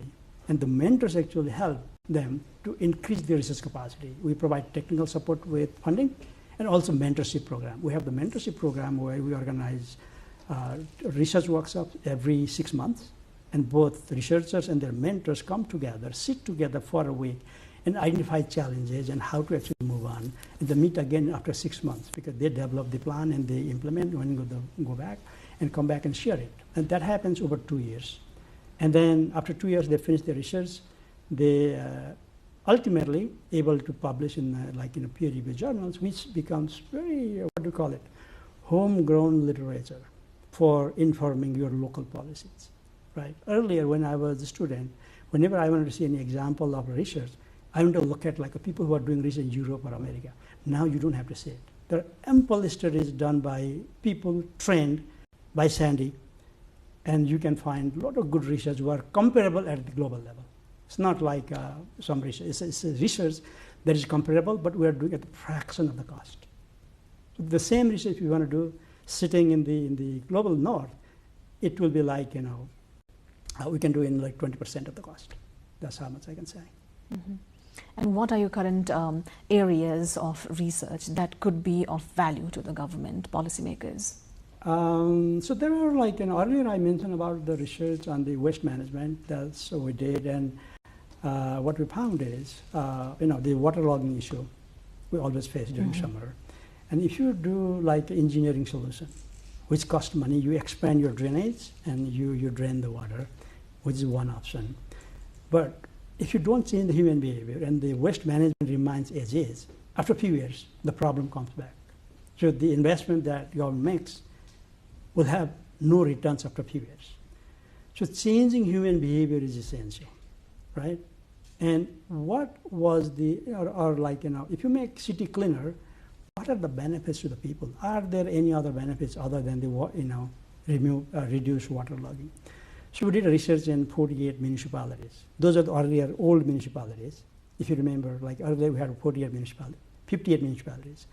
So we did that research to understand what is the value of cleaner environment. Can you buy and sell clean environment in the market? The answer is no. There's no market for buying or selling clean environment, right? But environmental economics actually provides a tool and methods to actually value those non-marketable goods and services. So that's the beauty of this discipline. Okay, so it can put the value on things that are not bought and sold in the market. Okay, so what we did is we look at the communities where they are doing their waste management, and we found some communities are very clean, and some are not so clean, and some are in between. So we wanted to find out what's the value of the cleaner environment, but it is not available in the market. How to do it? So the idea is, so let's say you create a community here and a community there, same kind of housing, same street, same road, same distance to bank is same, distance to school is same, everything is same in two communities. But one community manages waste better or well, other is dirty community, one is cleaner. And you find the housing price in this community and that community, and let's say houses are also same, 100% same, no difference at all, right? The only difference between those two communities is one is managing waste very well, it is clean, other one is not doing it, it is not clean. So if you find any difference in the housing price, that difference in housing price is the value of the cleaner environment. It is basically creating a market. We call it a surrogate market. You know what is surrogacy, right? So there is no real market, but we create the surrogate market and look at what happens there.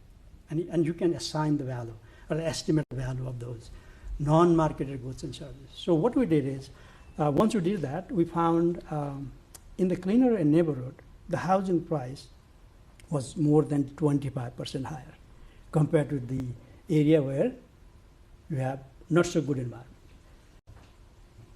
So what's the benefit to the government now?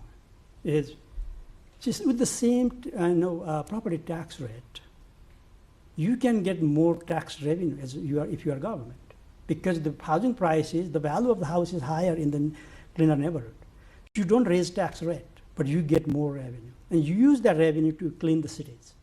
So there is ecosystem, right? So it fits back, but you need to really have a right design.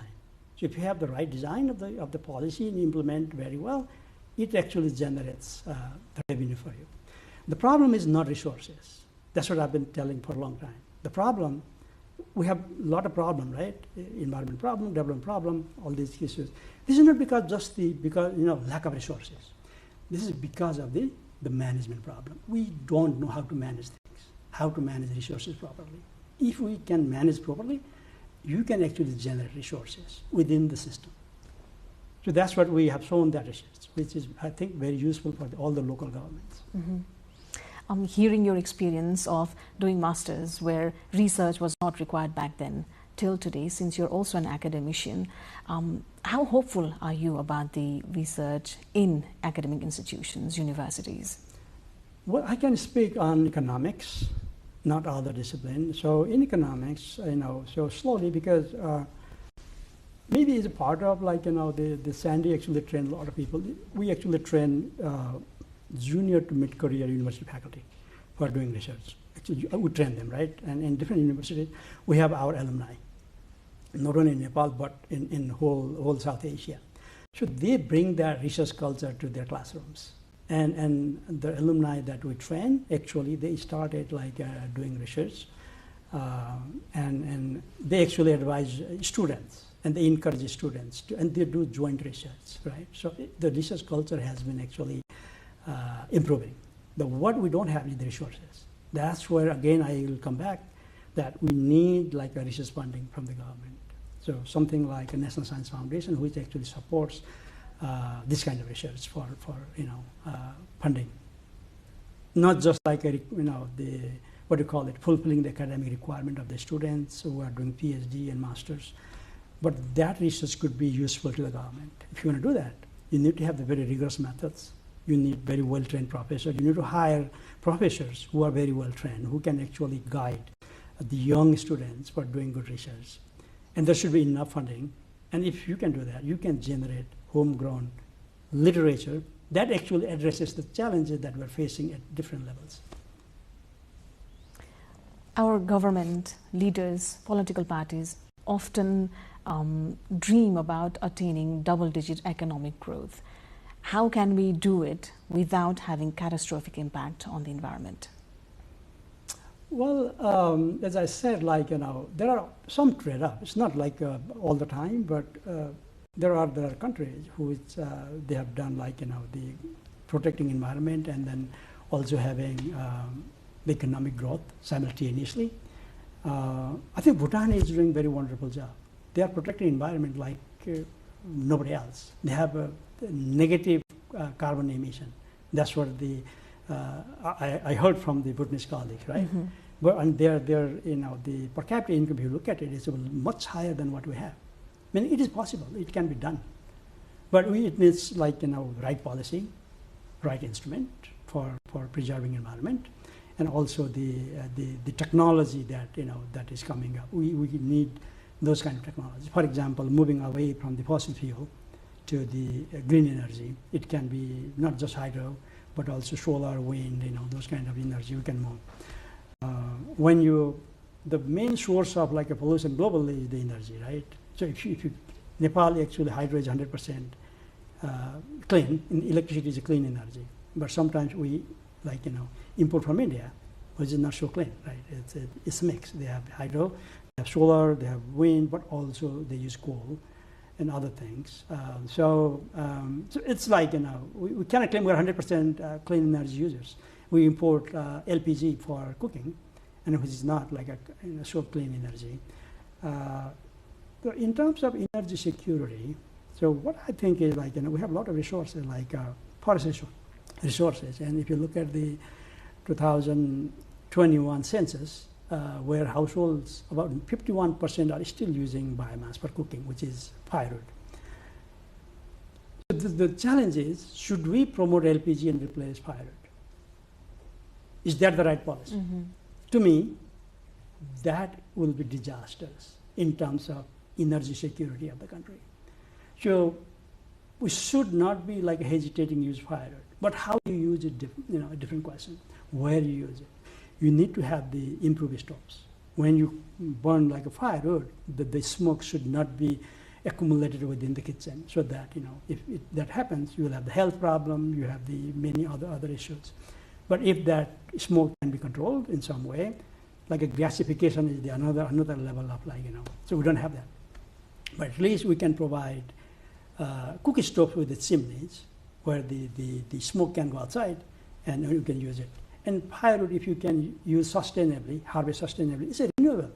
Every year you can get the branches of the trees. Mm-hmm. So you can justify that, the firewood that you're using is renewable energy in that sense. If you cut the tree, that's a different thing. But if you cut the branches, and again, next branch, year you can get the same branch there. So it's renewable energy, right? The question, how you use it.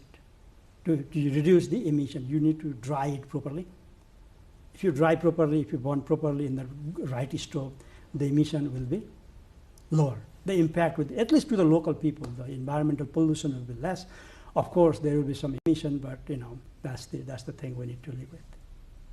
Dr. Nepal, thank you so much for your time and your valuable insights. Yeah, very, very delighted to be here, and thank you very much for having me. Thank you. Thank you. Well, the future of our economy is not separate from the health of the environment. From the energy that powers our homes to the water that sustains our fields, every policy choice we make today carries a price for tomorrow. The goal is no longer just to grow, but to grow with the wisdom that our natural capital is our greatest asset. Thank you as always for watching Insight. Until next time.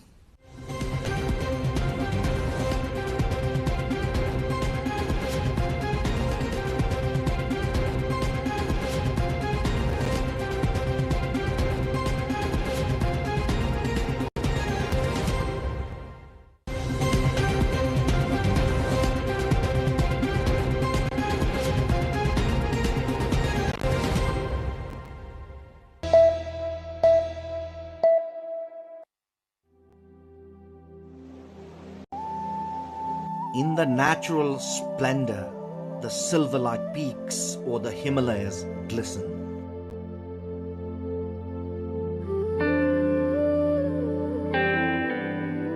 Cradling a pond filled with milk in its lap, the Numbur Himal gleams. The Dudkunda, meaning a milk pond in Nepal's northeastern district of Solukhumbu, is truly the gateway to the paradise.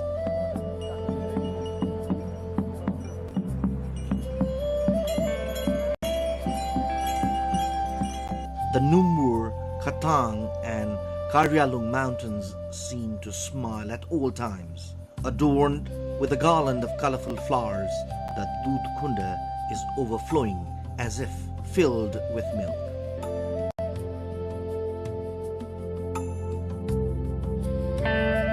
The very sight defines nature at its best. Feels as if the Numbur mountain is giving motherly affection, holding the lake in its lap. The beauty is so serene and virgin that one fears not to stain it by touching. Indeed, Dudkunda is nature at its purest form. Located at Solu Dudkunda municipality, Taksindu, the natural paradise draws many visitors.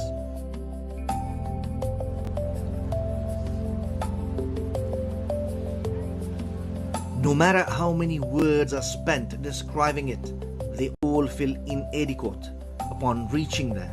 The name itself is fulfilling and equally sacred. हजारौं नरनारीहरू चाहिँ तीर्थयात्रीहरू दुधकुण्डमा जानुभएको छ। म पनि पुगिरहेँ। दुधकुण्ड असाध्यै पवित्र स्थल, यो हिमाल काखमा रहेको तीर्थस्थल हो, पुण्यस्थल हो, देवस्थल हो र त्यहाँ चाहिँ एकचोटि पुग्नै पर्दो रहेछ। त्यहाँ पुगेर जुन आनन्दको अनुभूति हुन्छ त्यो चाहिँ कहीँ पनि पाइँदैन भन्ने चाहिँ महसुस भयो। आनन्द लाग्यो, भएन मस्त लाग्यो। अनि यो ठाउँमा चाहिँ आएर तपस्या गरेर बस्नु जस्तो लाग्यो मलाई। एकदमै राम्रो लाग्यो हैन, प्रकृतिले दिएको रमणीय तीर्थस्थल हैन, जो कोही पनि एकचोटि चाहिँ यहाँ आएर एकचोटि भ्रमण गरेर दर्शन गर्नुपर्छ जस्तो लाग्यो। Situated at an altitude of 4,531 meters above the sea level, Dudkunda is a sacred pilgrimage site of culture and nature. It feels like nature has blessed this place, and culturally, it has bound all castes and ethnicities in a thread of unity.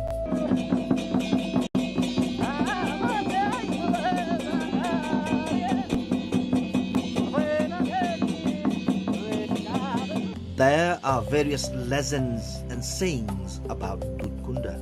One argument is that the pond was formed during the creation of the Himalayas and was discovered by local sheep and yak herders.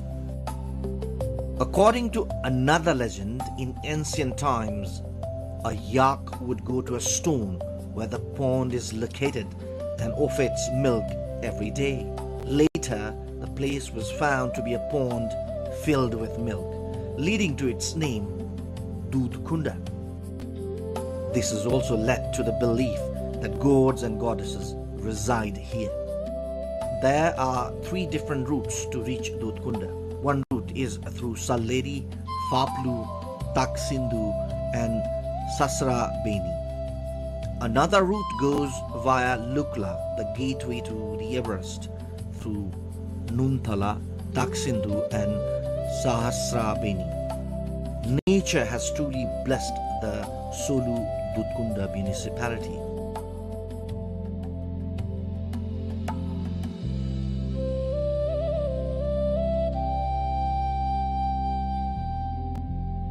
Truly, just like the majestic Mount Everest, Dudkunda has the potential to be the destination for everyone in the days to come.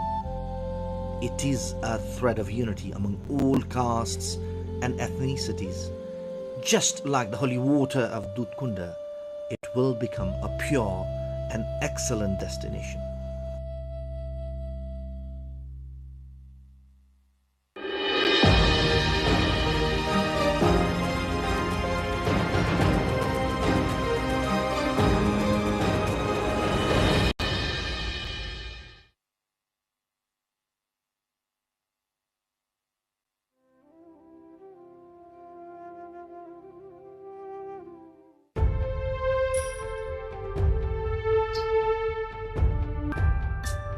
It is no more the remote far west, but the wonderful west.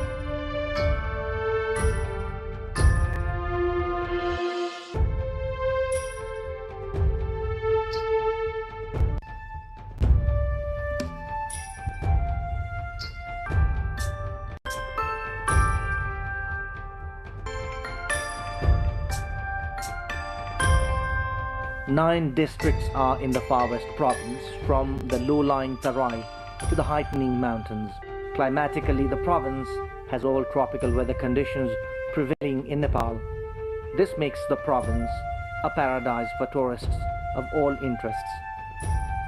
Khattad, Badimalika, Api and Saipal mountains, Surmi and Ghodagodi lakes, Ramarosan area, Dodara Chandani, Sukla Fata Wildlife Reserve, Tikapur Botanical Garden, Amargari Fort.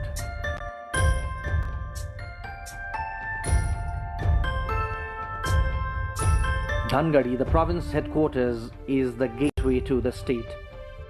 The business hub of the far west region, Dhangadi, is becoming well equipped for political, trade and business infrastructures and other human resources.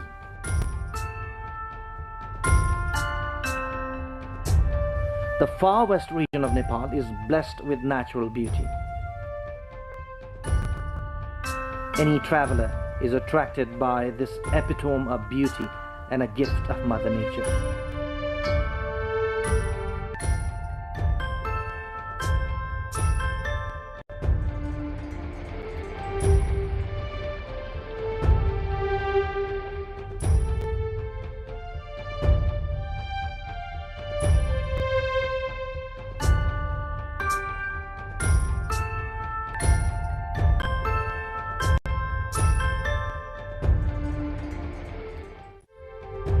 In addition to the natural beauty of the region, you can see the human civilizations rich in culture and arts throughout the province.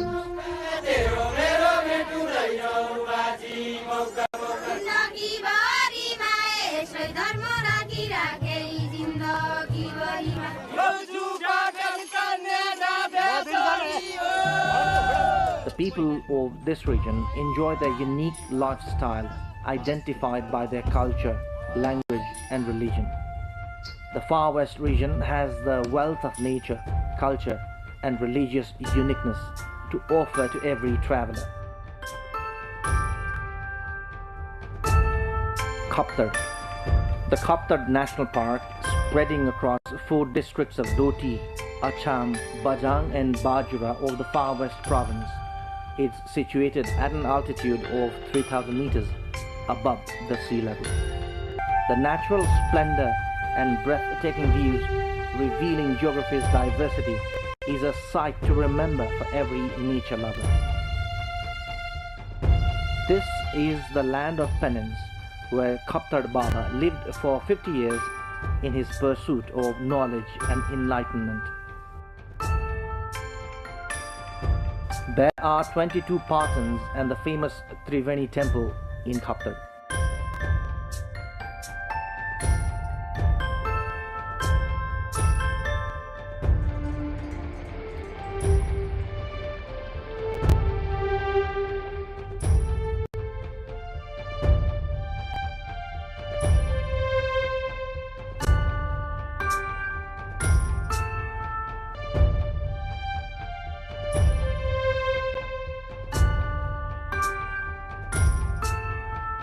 The natural splendor of Khaptar area is attracting many domestic and foreign tourists by the day.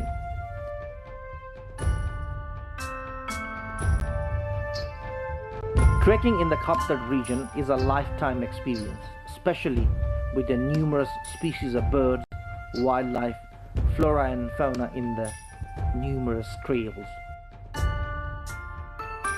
Khaptar is the meeting point of 4 districts: Doti, Acham, Bazan and Basura.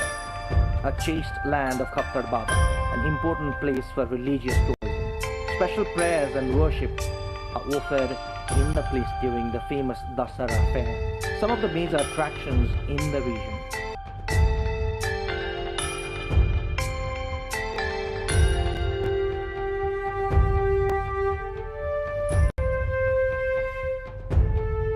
Badi Malika. Situated 4,200 meters above the sea level, Badi Malika is a famous religious site in remote Bajura district of the far west province.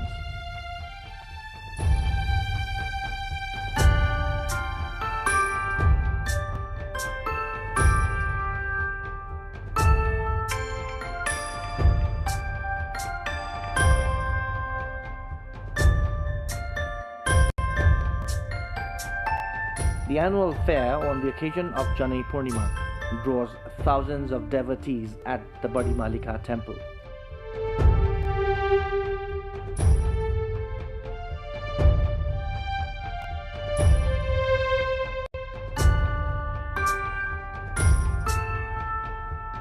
Lush green meadows, pure waterfalls, and whistling ravines flowing downstream are the major attractions of the natural wonder. Thousands of domestic and foreign tourists flock the temple every year during the fair and other times as well. Badi Malika is popular among people in the far west and Karnali provinces. However, few people from Kathmandu and Gadwal of India also visit this site for pilgrimage. The famous pilgrimage site in Bajura district of far west province, Badi Malika. There is a popular belief that offering worship to deity Badi Malika fulfills one's wishes. Large fair takes place every year on Janai Purnima. The Badi Malika temple on top of a hill. The 22 Patans, various species of flowers, panoramic view of the mountain range. Only a few small tea shops are seen as amenities in this area. One can reach Badi Malika by taking a flight from Nepalganj to Kolti airport of Bajura. Day-long drive from Kolti followed by 3 days of walk.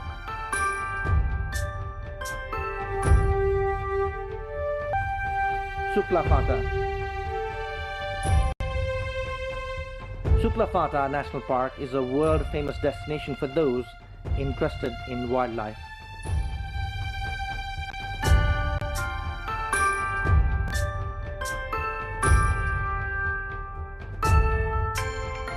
The main attraction of the park is the large grassy meadows where the bara singers are seen in big numbers.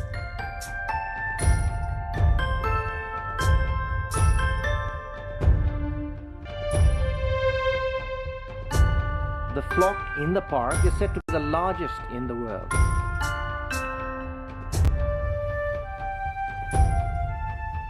The park is home to 46 mammals, including endangered Bengal tiger, elephant and anjir, and over 423 species of birds. The national park offers elephant ride and jungle safari to tourists as major recreational activities. The national park along Nepal-India border in Kanchanpur district is famous for watching wild elephants and barasingha, a heaven for wildlife enthusiasts. The attractions: grassy meadows, swamps and wetlands.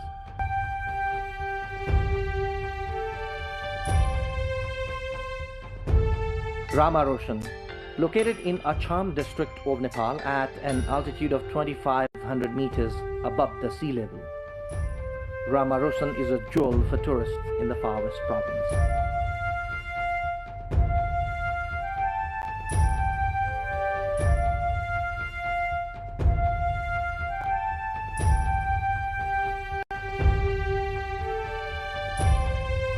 A place having 18 patch of meadows, locally known as Patans, is a major tourism destination.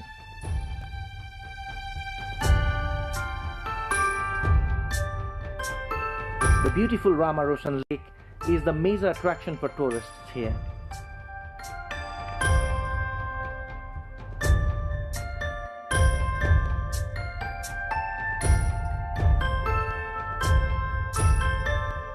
This area is the only habitat of national bird of Nepal, Daffy, or the Lophophorus. The rhododendron forest along the trails leading to the lake rejuvenates every traveler.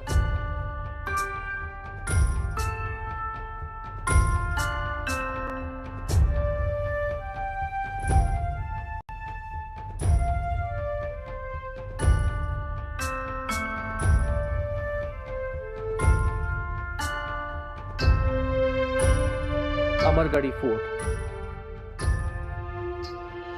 Amargadi Fort is a historic castle in Amargadi municipality of Danildura.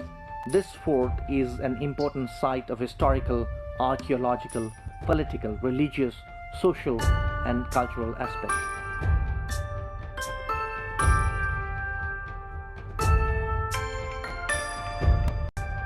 The fort that witnessed the bravery of Kaji Amar Singh Thapa in the unification campaign of Nepal is strategically located at the top of a hill in the district headquarters of Darildura. General Thapa established his administrative headquarters in the fort itself during the unification campaign. This is an interesting site for researchers and archaeological explorers.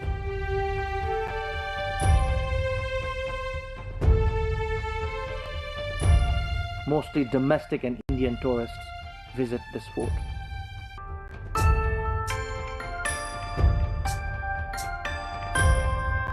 The Far West province has dozens of existing and new tourism destinations. From a breathtaking mountain range to famous temples, the province has tourism destinations for all types of travelers to engage them for even a month.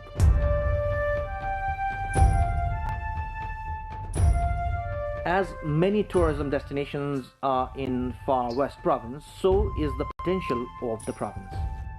Most of the tourists in the province come for travel and research. However, lack of proper infrastructures discourage many enthusiasts.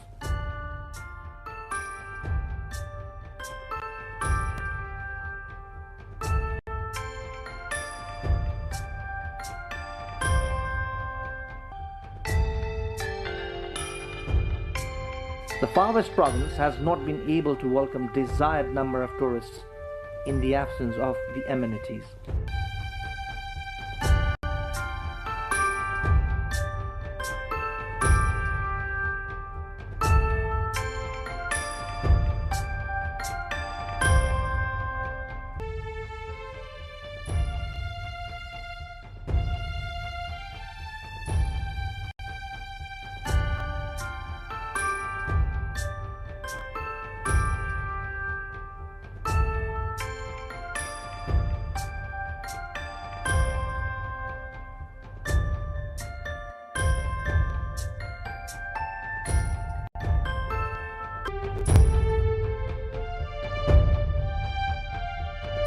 The number of foreign tourists entering Nepal via custom points in the Far West province has seen some increment of late.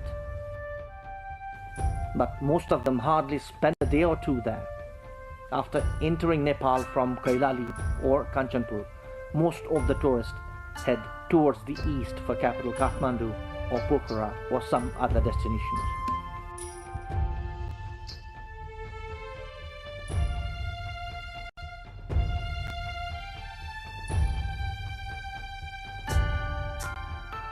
After the centralized system of governance changed to federalism, the possibilities of development has increased with the full authority now in local levels. One immediate such possibility is the trekking trail. If only the 5 proposed tourism corridors, Khakrola, Tikapur, Karnali, Badimalika, Khutia, Bipinagar, Tel Lake, Khaptar, Dhangadi, Budar, Saipal, Mahakali River and Jhulaghat, Mursa can be developed as per provincial government's plan.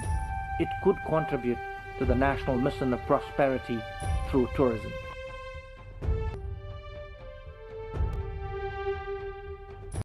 Many other destinations can be developed into touristic sites to welcome domestic as well as foreign tourists. The artist's geography might be discouraging, but the nature has blessed the region with glory.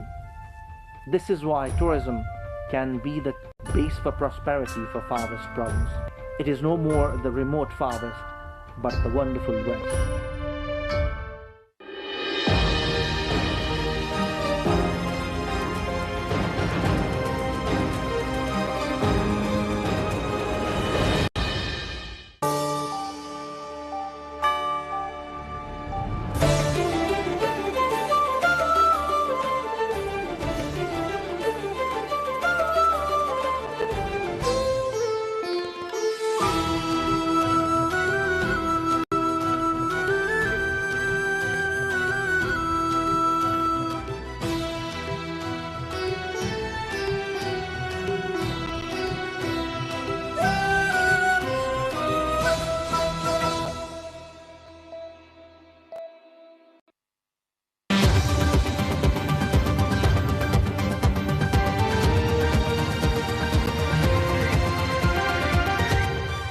Good evening and welcome to this week's Business World. I am your host Siksha Bhattrai.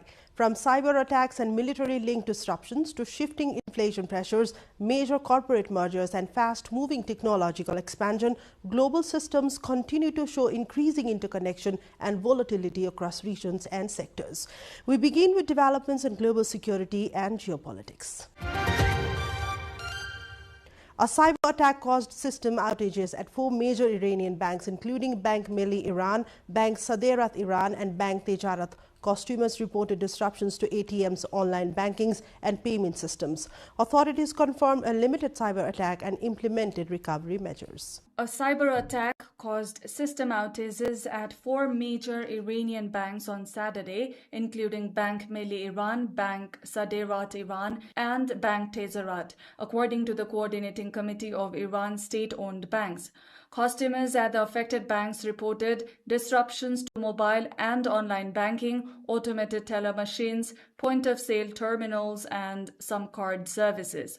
A detailed technical investigation has confirmed that the outages were caused by a limited cyber attack. The bank said their technical teams took precautionary measures as soon as the anomaly was detected to protect customer data and banking infrastructure. Qatasi, secretary of the Coordinating Committee of Iran's state-owned banks, said that necessary repair measures have been taken. A military operation targeting criminal gangs in Venezuela's mining regions has led to widespread abandonment of towns. The Orinoco mining arc arena, rich in gold and minerals, has seen major disruptions to local activity. A major military operation against criminal gangs in southeastern Venezuela has left a trail of ghost towns and abandoned mines in its wake. The gold mining area, controlled by Juan Cho and Hoja Petrica, the latter a co-founder of the notorious Tren de Aragua gang, is located in Venezuela's resource-rich Orinoco mining arc. Signs of sudden abandonment are visible across the town, with school notebooks left open in empty classrooms and a pool game apparently frozen mid-match in a vacant bar. Local residents say the army intervention has made the area a ghost town. with people leaving in droves, carrying remnants of all civilization, even the roofs of the buildings. The military operation comes just weeks after Venezuela passed new mining legislation, opening the sector to private investors, though authorities have released no official statement about the military campaign. Venezuela has the world's largest proven oil reserves and is also rich in gold, diamonds, bauxite, and coltan, mostly located in the mining belt, which is largely controlled by criminal gangs. The UK has announced a ban on imports of diesel and jet fuel made from Russian oil starting in 2027. The move is part of sanctions linked to the war in Ukraine, tightening long-term energy restrictions.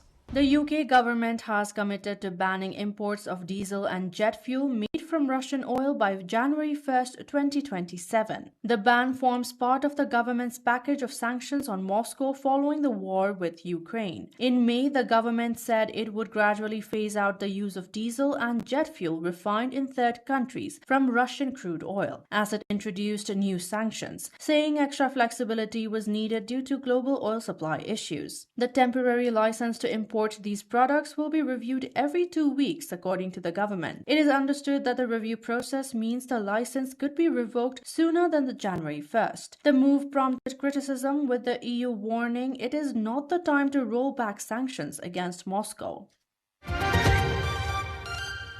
The U.S. Department of Justice approved a $111 billion merger between Paramount Skydance and Warner Bros. Discovery. From regulatory shift in global markets, we now turn to how corporate consolidation is reshaping media power structures. The deal combines major media assets but still faces potential legal challenges and industry opposition. The U.S. Department of Justice has approved Paramount Skydance's blockbuster $111 billion acquisition of Warner Bros. Discovery, one of the largest media mergers in recent history. The DOJ's antitrust division greenlit the deal without requiring any changes, capping an 8-month review process. The merger would bring major media assets including CNN, Warner Bros. Pictures, and the HBO Max streaming service under the combined company's control. But the deal still faces legal challenges, with a coalition of roughly 10 states led by California reported to be preparing an antitrust lawsuit that could be filed this month. Meanwhile, hundreds of actors and directors have signed a letter opposing the merger, warning the consolidation will further devastate an industry already reeling from years of cutbacks. Indonesia is facing economic pressure from rising energy cost and policy uncertainty. From emerging market strain, we now move to broader concerns over investor confidence across Asia, and investor confidence and capital inflows remain under strain. Indonesia's economy is coming under mounting pressure from persistently high energy prices, raising concerns about growth and financial stability as policymakers seek to reassure markets. Although the rupiah has posted a modest recovery in recent weeks, analysts and investors warn that government policies are undermining confidence at a critical juncture for Southeast Asia's largest economy. The surge in energy costs has increased pressure on businesses and consumers, while adding to fiscal challenges for the government. Economists say uncertainty surrounding policy decisions has highlighted investor caution, potentially limiting capital inflows and weighing on economic momentum. The concerns come as Indonesia navigates a fragile global environment marked by volatile commodity markets, slowing demand in key export destinations, and tighter financial conditions. Market participants say maintaining policy credibility will be crucial to sustaining investor confidence and shielding the economy from further external shocks. Rising fuel prices have forced fishermen in Mozambique to suspend operations, from local livelihood disruptions taking a turn to how global energy shocks are filtering into coastal economies. The coastal livelihoods and supply chains are being heavily disrupted. Rising fuel prices linked to conflict in the Middle East have forced many fishermen in Mozambique's capital to keep their boats ashore, threatening livelihoods and reducing fishing activity along the coast. Dozens of fishing vessels remain anchored in Maputo after the government raised fuel prices last month, citing the impact of turmoil in global energy markets. Fishermen say the higher costs have made it uneconomical to head out to sea, leaving many without income. The fuel price increase has rippled through coastal communities that depend heavily on fishing, with boat owners, crew members, and fish traders all reporting a decline in earnings. It has been warned that prolonged disruptions could affect local fish supplies and drive up food prices. Hong Kong has become the world's largest cross-border wealth management center, managing $3 trillion in assets. From shifting capital flows, taking a look at how global financial centers are repositioning in Asia. Hong Kong has overtaken Switzerland as the world's largest cross-border wealth management center, managing $3 trillion in cross-border assets, according to the Global Wealth Report 2026. Financial Services and Treasury Secretary Christopher Wee said the city's one country, two systems framework and stability continue to attract international capital amid global uncertainty. The report forecast annual wealth growth of about 9% through 2030. The announcement comes as the government rolls out new measures to strengthen Hong Kong's position as a financial hub, including tax reforms and a pre-approval mechanism aimed at attracting more corporate treasury centers. We said the measures would provide companies with greater certainty over tax concessions when establishing treasury operations in Hong Kong. He added that authorities are also stepping up overseas and mainland outreach efforts to attract more firms to set up in the city. And from global financial systems adjusting, we now turn to energy markets and corporate responses to ongoing volatility. Total Energies is under focus amid ongoing energy market volatility linked to geopolitical tensions. The company has extended fuel price caps in France to limit consumer impact. French energy giant Total Energies is under focus as global energy markets react to continuing Middle East tensions and efforts to stabilize fuel supplies. The company has extended fuel price caps at its service stations in France amid volatility in international oil markets. Total Energies says the move is aimed at limiting the impact of price fluctuations on consumers while the wider energy situation remains uncertain. The company is also continuing its broader strategy across oil, gas, and renewable energy projects as it navigates the global energy transition. SpaceX valuation has surged above Amazon, driven by Starlink expansion and aerospace growth. From corporate expansion in space technology, turning to shifting leadership in the global private space economy, the company is now among the world's most valuable private firms. Shares of SpaceX have surged, pushing the company's valuation above Amazon and making it one of the world's largest companies by market value. The rise comes as investors continue to focus on SpaceX's rocket operations and its satellite internet division, Starlink. Founded by Elon Musk, SpaceX has expanded from launch services into commercial space infrastructure and global connectivity. The company's growth reflects increasing interest in private space companies and the expanding satellite communications market. The valuation milestone highlights the growing role of space technology in the global economy. From traditional industry disruptions, taking a look into how energy prices are reshaping transport systems across Africa. Electric motorcycle adoption is rising in Africa as fuel prices increase. Kenya is leading rapid growth in electric mobility adoption. Rising fuel prices linked to the ongoing Middle East conflict are accelerating the adoption of electric motorcycles across Africa, particularly in fuel import-dependent countries such as Kenya. Industry figures show sales of electric motorbikes in Kenya have surged by about 40% over the past 3 months, as riders seek lower operating costs amid a roughly 22% increase in fuel prices. Electric motorcycle users report significant daily savings compared with petrol-powered bikes, boosting demand for battery-powered transport in the country's vital border sector. African e-mobility firms including Spiro, Ampersand and Rome are expanding rapidly, with Spiro saying about 100,000 of its electric two-wheelers are already operating across several African countries. Government policies are also driving the transition, with Rwanda restricting traditional motorcycles in its capital and Uganda promoting a shift to electric two-wheelers. SpaceX raised $75 billion in a pre-IPO share sale ahead of its public listing. From capital markets activity taking a look into one of the largest expected listings in global history, and the company is expected to reach a $1.8 trillion valuation. SpaceX has raised $75 billion from financial firms ahead of it becoming a publicly traded company on Friday, in what is expected to be the highest value stock listing in history. In a filing with the U.S. Securities and Exchange Commission, the space exploration and artificial intelligence company said it had sold $75 billion in shares priced at $135 each. The share price matches the estimate SpaceX gave last week, leaving the firm's expected initial stock market value to be nearly $1.8 trillion. At that value, Chief Executive Elon Musk, already the richest man in the world, is set to become the world's first trillionaire. Now towards the expansion of circular economy trade across Asia. Japan's second-hand good market is expanding across Asia due to rising demand for affordable used products. Thailand and regional markets are driving growth in the circular trade.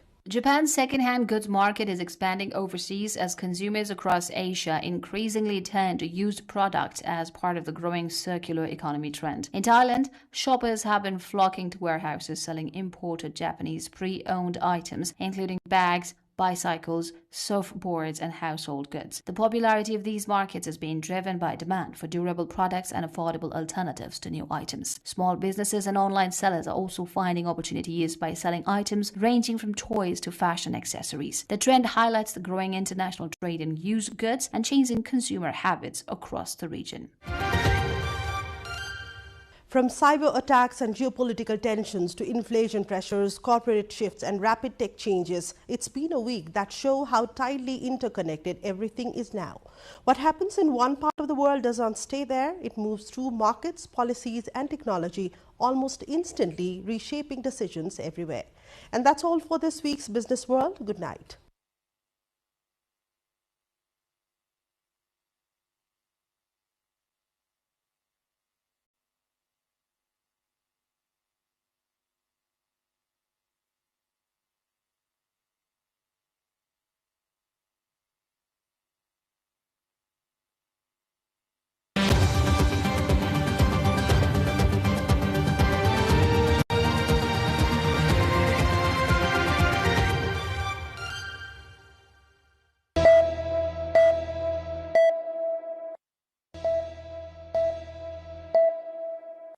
Votekosi and Trisuli river rafting.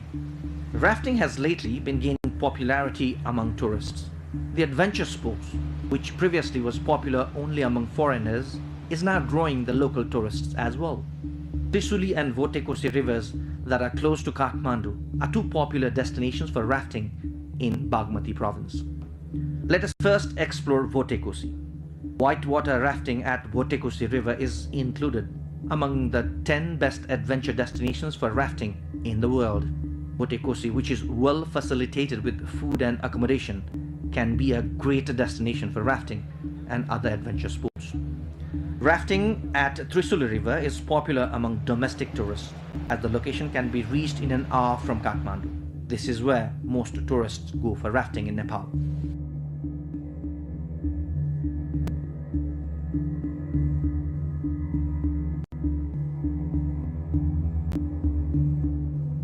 Rafting packages of Votekosi and Trisuli are appropriate for those who want to spend some good time for a few days.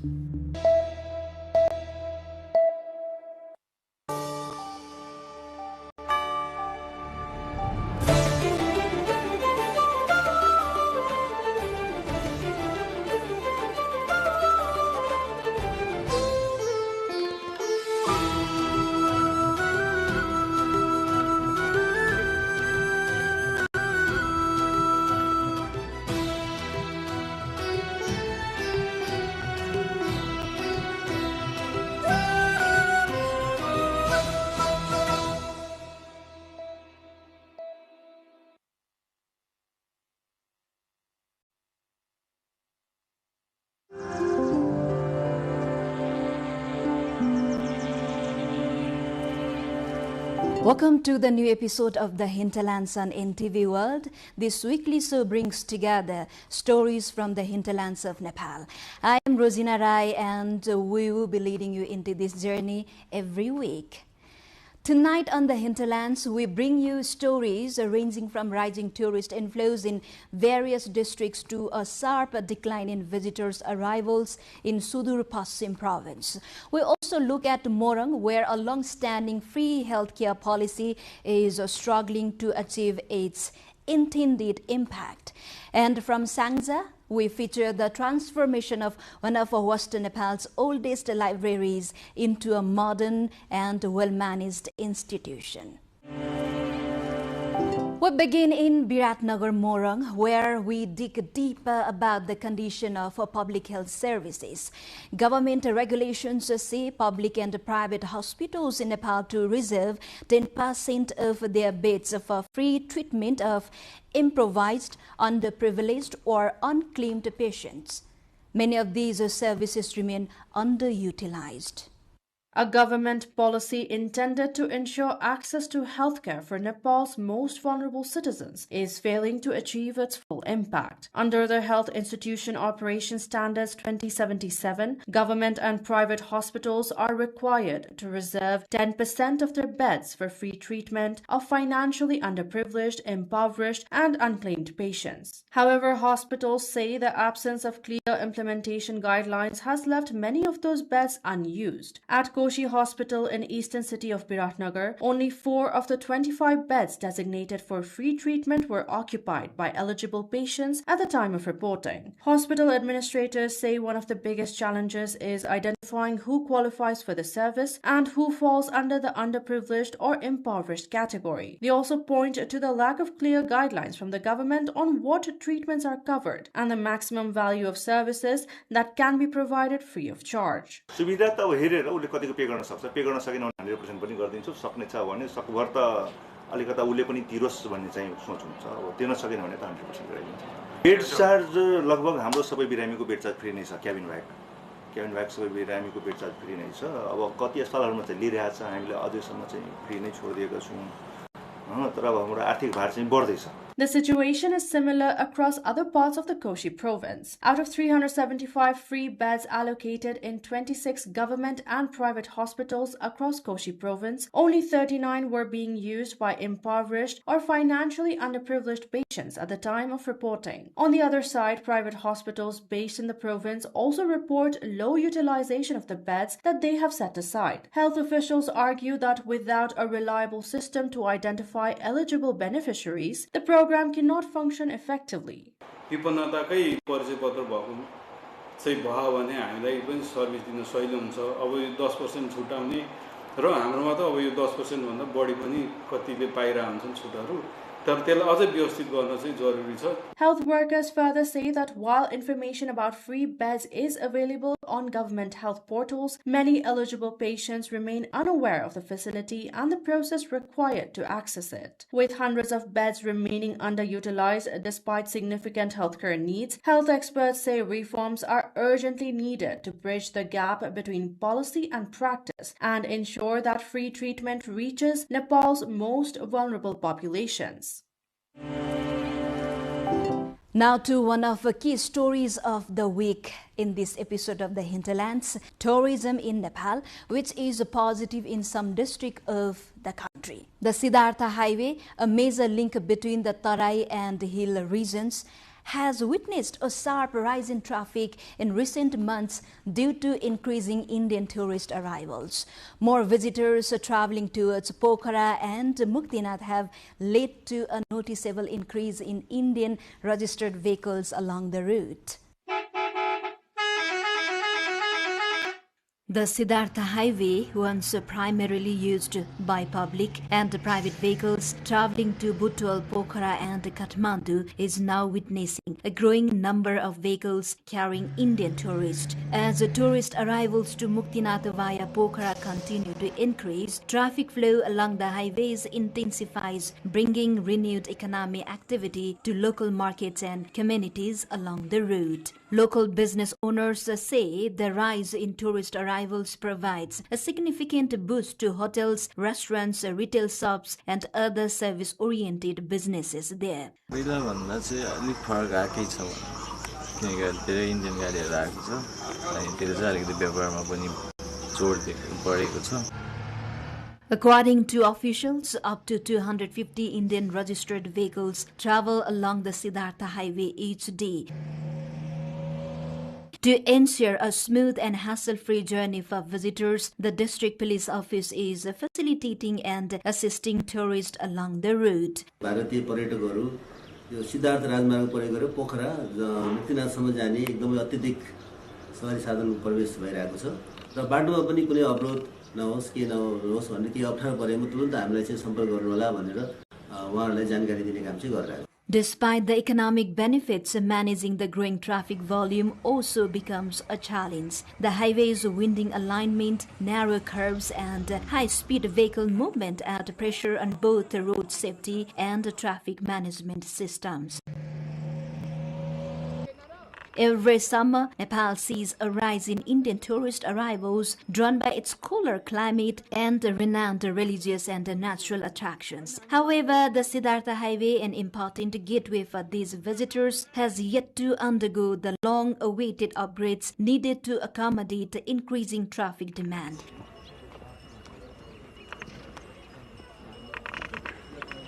Entrepreneurs also say improving the highway will make travel safer and more convenient, attract even more tourists, and further stimulate the local economy.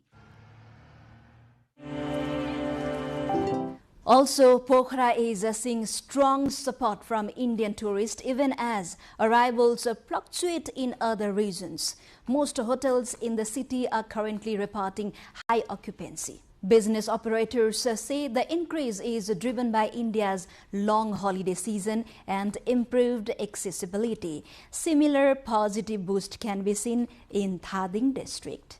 The majority of Indian tourists visiting Nepal are religious pilgrims. Along with the growing number of Indian tourists, issues related to civic awareness and traffic rule compliance are recently buzzing on social media. Incidents such as stopping vehicles in inappropriate places, cooking food, and poor waste management have been widely highlighted online. However, Indian tourists say that despite some isolated cases, they are generally aware of civic discipline. खाने की पूरी व्यवस्था हम लोग लेकर आए हुए हैं यहाँ क्योंकि नेपाल में उस तरह के खान पान के लिए टूरिस्ट के लिए उस तरह की व्यवस्था नहीं है. हम लोग हिंदू हैं, हम लोग जो है नॉन वेज नहीं यूज करते हैं जिसके कारण हम लोग के यहाँ बहुत सारे प्रॉब्लम होते हैं. यहाँ पे कोई भी ऐसे रेस्टोरेंट या ढाबे या कोई भी ऐसा होटल नहीं है जहाँ पे जो है नॉन वेज भोजन जो है मिलते हों. इसी समस्या को ध्यान में रखते हुए हम लोगों ने अपने साथ जो है अपने खाना बनाने वाली टीम के साथ हम लोग आए हुए हैं और स्वच्छ सुंदर खाना हम लोग बनाते हैं और अपने यहाँ पे खाते हैं. अच्छा नज़ारा है, यहाँ का व्यू बहुत अच्छा है और मौसम बहुत अच्छा है यहाँ का और बहुत यहाँ के लोग भी बहुत अच्छे हैं. यहाँ के लोग भी धार्मिक है, बहुत ज़्यादा पूजा पाठ भी करते हैं. सब लोग भी बहुत अच्छे हैं. हम शांत से स्वर्ग दर्शन किया है. एकदम यहाँ का आदमी धार्मिक प्रवृत्ति का हमको लगा देखने में. जो यहाँ के लोग धार्मिक प्रति आस्था लोग रखते हैं यहाँ के लोग और शांत स्वभाव के हैं. Indian tourists are often seen stopping their buses in areas with water sources and toilet facilities to cook food. During this, concerns have been raised by locals over littering in public places, religious sites, and tourist destinations. In recent years, complaints have increased along with the rise in land route religious tourism from India. However, religious tourists often prefer cooking their own food for purity and cost reasons and use public spaces for bathing and washing. Therefore, there is a need to focus on developing proper infrastructure for waste management and basic facilities in public, religious, and tourist areas. In this context, visitors are encouraged to travel responsibly to Nepal's religious and tourist destinations and make their trip memorable. Hotels in Pokhara and surrounding areas are largely dominated by Indian tourists.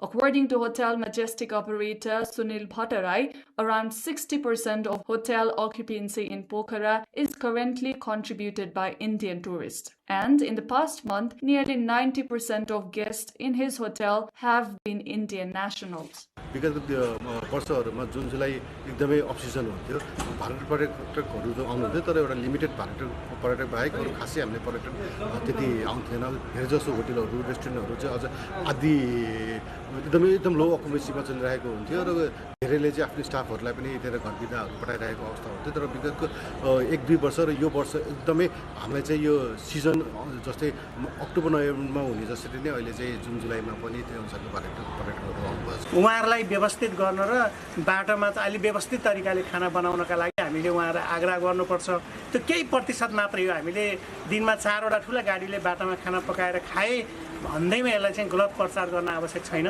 Even during the off-season, the high presence of Indian visitors has brought significant relief to the tourism industry. However, it is not only a story of growth in tourism sector across the various districts of the country. Here, Sudur Paschim province is witnessing a sharp decline in tourist arrivals from India. The drop in foreign visitors entering through border checkpoints has significantly affected the local tourism industry. Stakeholders attribute the decline to policy changes and external factors, with arrivals through key entry points reported to have fallen sharply this year. The number of foreign tourists arriving through Nepal-India border checkpoints in Sudur Paschim province has seen a sharp decline. The decline in tourist numbers is attributed to new rules and policies introduced by India for foreign nationals. As per the data from the Immigration Office at Mohana Kailali in 2024, tourist visas were issued to 30 foreign nationals and the movement of 32 persons departing Nepal was recorded, giving a total of 62 in the immigration log. While in the first month of 2025, only one foreign national was issued a tourist visa. Shanti Budha, Information Officer at the Immigration Office in Kailali, stated, after India restricted foreign nationals from transiting through its territory to enter Nepal, tourist arrivals have dropped sharply. India ले गर्दा चाहिँ अब त्यो बन्द रहेको अवस्थाले 2025 मा चाहिँ हाम्रो जम्मा एकजना चाहिँ आउन पाउनु भयो उताबाट प्रस्थान लगाएर यहाँ एकजनालाई अराइभल चार्ज दियौं भने डिपार्चरमा चाहिँ हामीले 4 जना यहाँबाट पठायौं त्यसपछि चाहिँ पठाउँदा चाहिँ यो जनवरी तिर पठाउँदा 2 जनाको हाम्रो डिपार्चर क्यान्सल गर्नु परेको भएर त्यसपछि औपचारिक जानकारी नआए पनि इन्डियाबाट चाहिँ हामीलाई बन्द भएको अनौपचारिक रूपले चाहिँ नपठाउनु होला भन्ने जानकारी भएको भएर अहिले चाहिँ पुरै आवागमन चाहिँ Although tourism activities had been gradually returning to normal following the COVID-19 pandemic, the decline in foreign tourist arrivals has directly affected the tourism business in Sudur Paschim province. Tourism operators note that the number of foreign visitors has decreased even at major tourist destinations in Sudur Paschim, including Khaptad, Suklaphata, Dodhara Chandni and Badi Malika. The study of Nepal Rashtra Bank and other official sources also highlights the number of Indian and third country tourists has decreased compared to the previous period. Harvest ko roadways ko gadda chauki ra yo gari duita नाकाहरु छन् हाम्रो इन हुनलाई अनि पर्यटनको हिसाबले मुख्यतः र खास गरी अब यो एरियामा बस्ने पहिला नेपालीहरु विदेशी पासपोर्ट होल्डरहरु अब घर आउने क्रममा चाहिँ त्यसरी पनि आउने गरेको छन् भिजा एक्सटेन्सन भिजाको म्याद थप गर्ने एउटा भिजादेखि अर्को भिजामा चाहिँ रूपान्तरण गर्ने जसरी टुरिस्टलाई चाहिँ रिलेसन भिजामा रिलेसन भिजा दिने म्यारेज भिसा दिने कामहरु पनि भइराखेको छ. The decline in foreign tourist arrivals is seen to not only reduce the income of the tourism sector in Sudur Paschim province but also impact the local economy.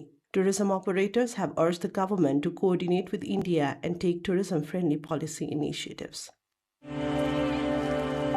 And finally, from Sangza district, where the historic Matribhumi Community Library, one of the oldest libraries in Western Nepal, is gradually transforming into a modern and well-managed institution. Established in 1980, 2046 Bikram Sambat, the library has long served as a center for education and public awareness in the region. It now operates from a newly upgraded, technology-friendly building, adapting to the changing needs of the community.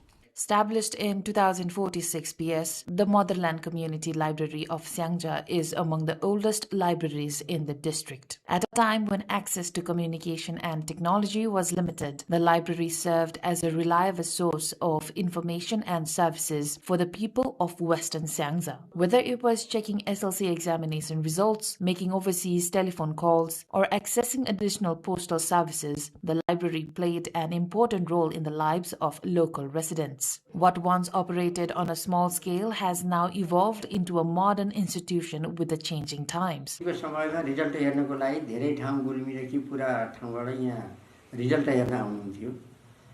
अनि HF phone लिएर यसमा राखियो देश विदेशका मान्छेहरूले पनि यसबाट धेरै सुविधा लिनुभयो अनि अतिरिक्त हुलाक पनि यस भित्र राखियो त्यसले पनि संचार माध्यमबाट धेरै सुविधा With financial support from the government of Japan and technical assistance from Read Nepal, the library has been operating from a new building since 2022. The building was constructed at a total cost of 12 million Nepali rupees. The library now offers Public Service Commission preparation books for students, devotional and religious materials for senior citizens, special facilities for persons with disabilities, and a child-friendly section equipped with sports and recreational materials. Despite having 550 lifetime members, the library still faces challenges in ensuring its regular and sustainable operation. राज्यले यस्ता पुस्तकालयहरू देशभरमा धेरै छन् होला तर यसको एउटा सञ्चालनका लागि हामीले मानव संसाधनको चाहिँ अत्यन्तै जरुरी छ जसमा यहाँ हामीले कर्मचारीहरूलाई नियुक्ति गरेर राख्दाखेरि उहाँहरूलाई तलबी रूपमा राख्न सकिएको छैन. Having been established in a geographically remote village and serving as a backbone of education and information, it is essential to preserve the historical significance of this library. Local residents say that if the government takes concrete initiatives for its proper maintenance and staff management, this historic institution will continue to inspire future generations for years to come.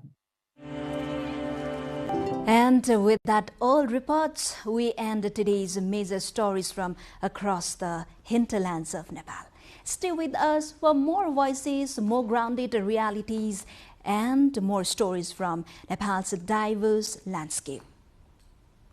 Do follow us on our website, nepaltelevision.com, social media handles, and the YouTube channel. Thank you for joining us. Goodbye for now.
a reflection of biodiversity along with nature and culture.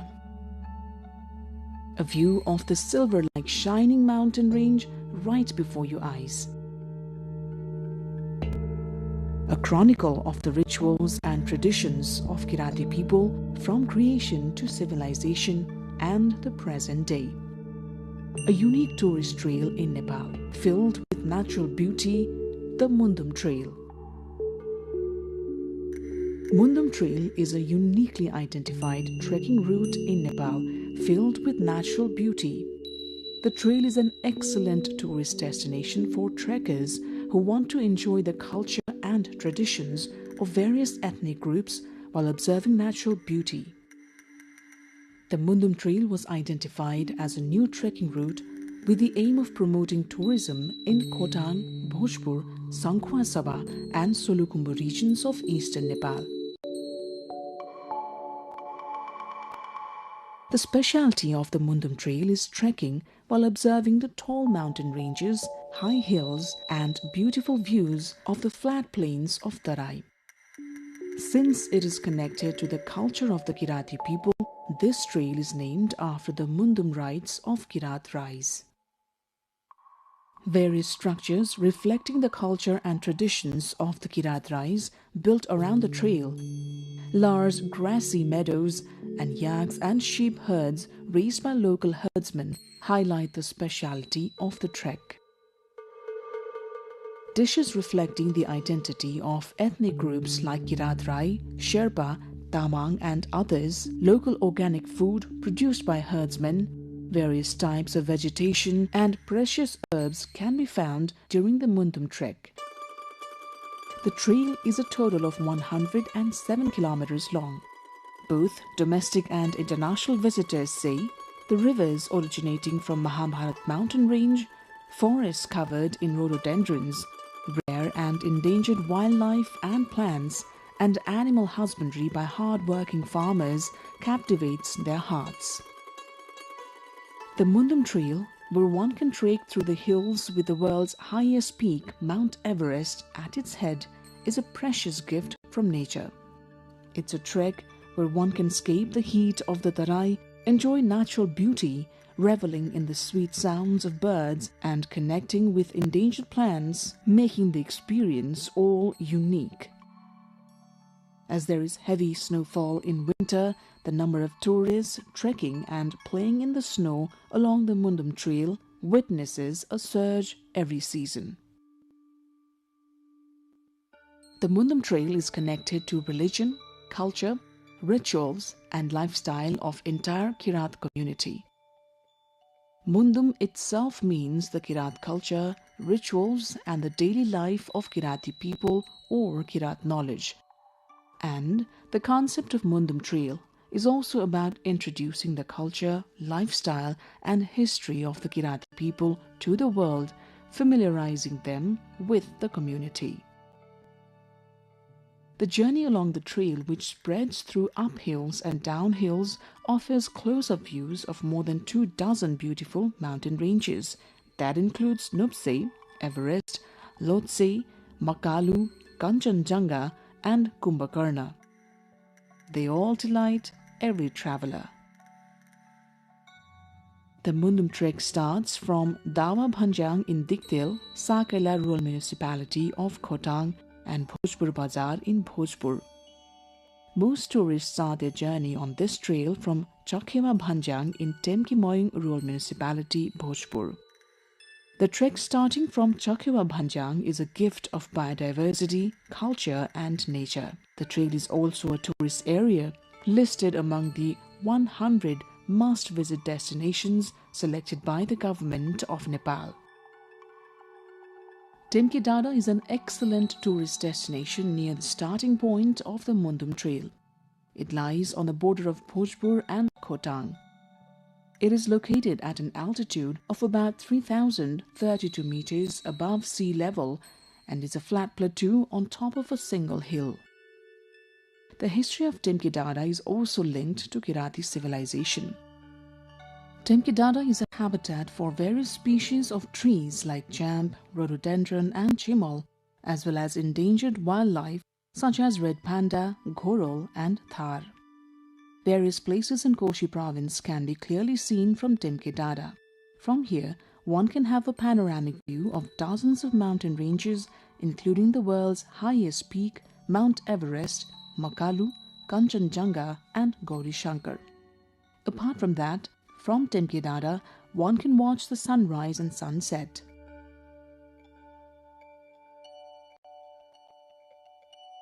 And when the weather is clear, one can even see the cities of Sikkim, Darjeeling, Kalimpong, Siliguri in India and cities in Bhutan. The Kirati people perform special worship on full moons of Baisakh. In this area, precious herbs, locally called chiraito, majito, thulo okhete, pakhanbed, nagbeli, ban karela, muse karela and satua are found in abundance. Another major attraction of Temke Dada is the rhododendron. During blooming season, the forest in this area becomes vibrant red with fully bloomed flowers. After a hike and exploration of Temke Hill, surrounded by beautiful nature, one reaches Dhotre Deorali in about 6 hours.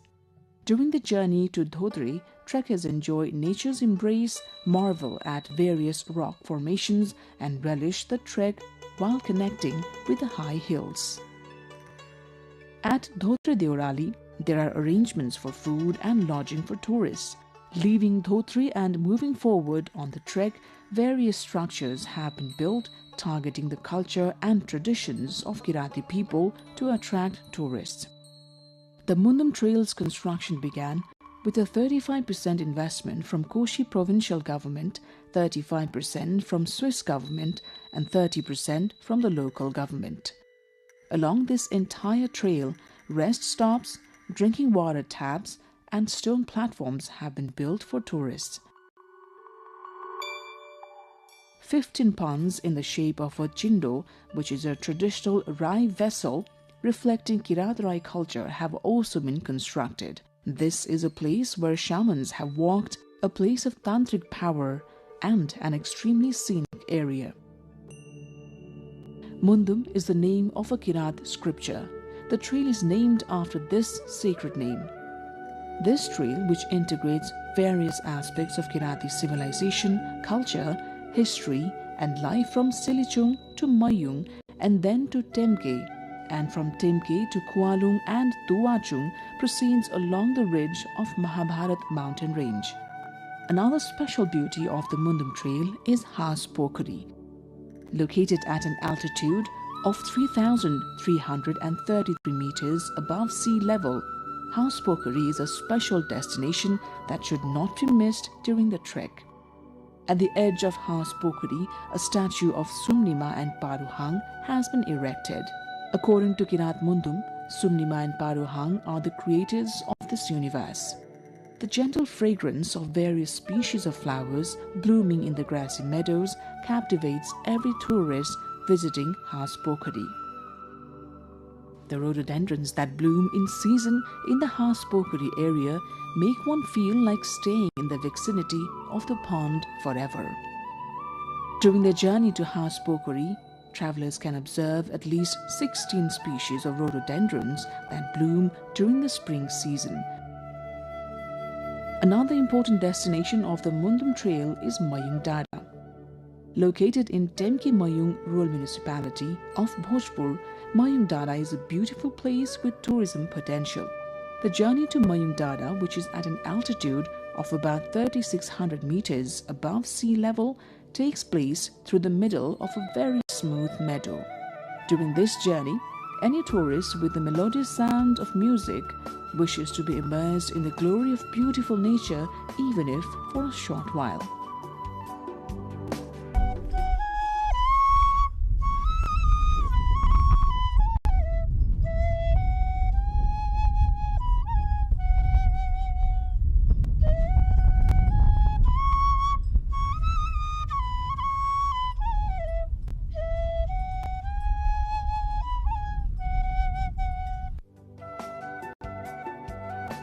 The Mayung area is also a special observation point for horses.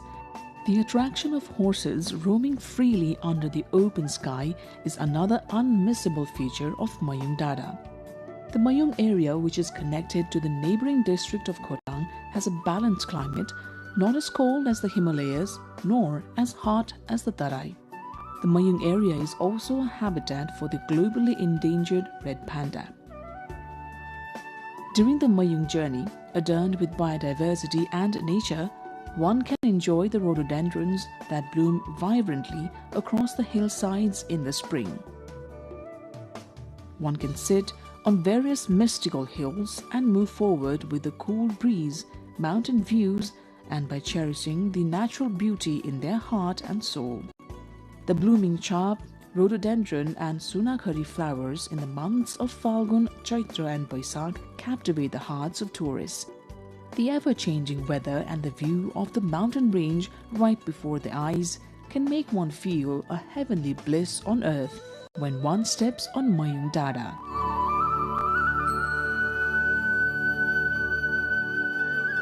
From Mayung Dada, most of the hilly districts of eastern Nepal, as well as the high hill plains and villages of Nepal and India, look as if they are in the palm of one's hand, making one want to keep watching.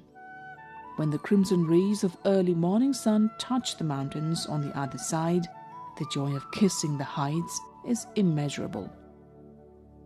From Mayung Dada, one can also view more than 24 beautiful Himalayan peaks.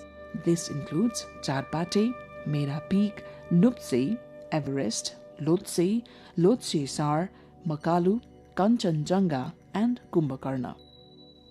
Travelers say is less tiring and also does not give one altitude sickness. The trail located in the Mayung region is considered excellent, given the Laliguras trail of the TMJ region or the Tinjure, Milke, Jaljale area and the Khapta trail of the west. On the Mundum trek, after passing through Chakhewa Bhanjang, Mayung Dada, Has Pokhari, Satobato, Laure Bhir, Rawathap, and Salpa Bhanjang, on the fourth day of the journey, one reaches the famous pilgrimage site Salpa Pokhari. Salpa Pokhari is situated at an altitude of 3,400 meters above sea level and is considered by the Kirati people as their ancestral place of origin. Kirati people hold a belief that one must visit Salpa Pokhari at least once in their lifetime. Hence, during Udholi and Ubholi full moons, many pilgrims visit Salpa Pokhari, a place filled with religious faith and natural beauty.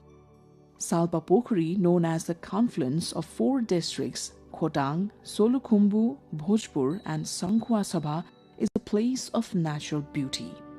Salpa Pokhari is located in Dobhani village of Salpa Silichung rural municipality in Bhojpur. It can be reached via the Mundum trail, passing through Dikdale in Khotang, Lal Kharka and Mayung Dada. However, there are other routes to reach Salpa Pokhari as well. It is said that Tenzing Norgay Sherpa and Edmund Hillary used the route through Salpa Pokhari during their first ascent of Mount Everest. Salpa Pokhari is also a multi-religious center of faith, as apart from Kiratis, various ethnic groups, including Hindus and Buddhists, hold fairs at this place 4 times a year. There is a religious belief that people who are born unable to speak can start speaking after being dipped in the waters of this pond, and childless couples are blessed with children after visiting Salpa Pokhari.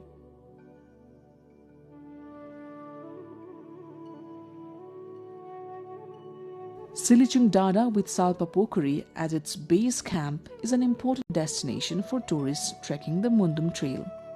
Tourists who reach Salpa often make a return trip to the summit of Silichung Dada, which stands at an altitude of 4,100 meters. Specially considered a significant center of religious faith for the Kirati people, from the Silichung peak one can easily view the Himalayan range as well as the flat plains of the Tarai. From Silichung, 6 Himalayan peaks including Everest, Makalu, Kanchenjunga, Kumbhakarna and Mera Peak can be seen right before one's eyes. The Salpa Silichung Peak, the highest point in the religiously and touristically significant district of Bhojpur, is established as the tallest among Temke-Dada and Moyung-Dada. There is a popular belief that wishes are fulfilled after visiting and offering prayers at the peak of Silichung. Silichung Peak is located on the border of Bhojpur and Sankhwa-Sabha districts. It is useful not only for anchoring one's religious faith, but also for savoring the unique blend of nature and culture. From the peak of Silichung, one can directly see Salpa Pokhari to the south and the villages of Solukhumbu, Sankhwa-Sabha and Bhojpur. The valley and plains formed by the Arun River, which flows through Bhojpur and Sankhwa-Sabha, can be easily viewed from this area. From Silichung, one can also enjoy panoramic views of the sunrise and sunset. At sunrise, a captivating view of mist in the Arun Valley can be seen from this spot. When the weather is clear, climbing Silichung Peak brings a feeling of heavenly bliss. The Silichung area is as naturally beautiful as it is culturally significant. In recent times, Kirat, Hindu and Buddhist followers have come to regard Silichung Peak as a common pilgrimage site. A large number of shamans gather here during the full moons of Bhadra, Kartik and Baisakh. Shamans in particular ascend Silichung to gain power and knowledge. The fragrance of the extremely aromatic bhairung, sunpati and other fragrant herbs and flowers found around Silichung makes the stay there even more pleasant. There is a Mundum myth that Kirati people gain power from this area, envisioning it as the place where the world was created, starting from the hearth, the main pillar, the main door, the eaves, the flower garden, the resting place, and the final water source, while praying to their ancestors for divine power. Upon reaching this point, the Mundum trek can be considered complete for the time being. The Mundum Trail is an excellent destination for tourists who want to get close to the Himalayas and enjoy their beauty. The hundreds of types of flowers and birds seen during the Mundum trek make the journey even more interesting. The path is completely covered with the national flower rhododendron in various colors. Being a confluence of nature, culture, and Kirati civilization, tourists get to taste a sweet flavor during the Mundum trek. People of all age groups can undertake this trek. On both sides of the trail, the language, religion, rituals, and culture, as well as the lifestyle of 10 different Kirati-speaking Rai groups are vibrant. This region contains descriptions of the Kirati people from their creation to their civilization, their migration, various activities and rituals and traditions from birth to death. During this journey, one can truly feel a spiritual connection with their ancestors and with those who have passed. Locals have added new dimensions of tourism to the Mundum Trail. Along with homestays, one can also experience goat stays, which is staying in a herder's shed during the Mundum trek. Local herders warmly welcome the trekkers. This trail of indigenous civilization has recently emerged in the tourism world as a top cultural destination. Therefore, developing the Mundum Trail, an exceptional confluence of nature and culture, into a model destination for recreation and study for both domestic and international visitors has become a pressing priority.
Nepal Parliament passes budget bill, government cleared for new fiscal year spending.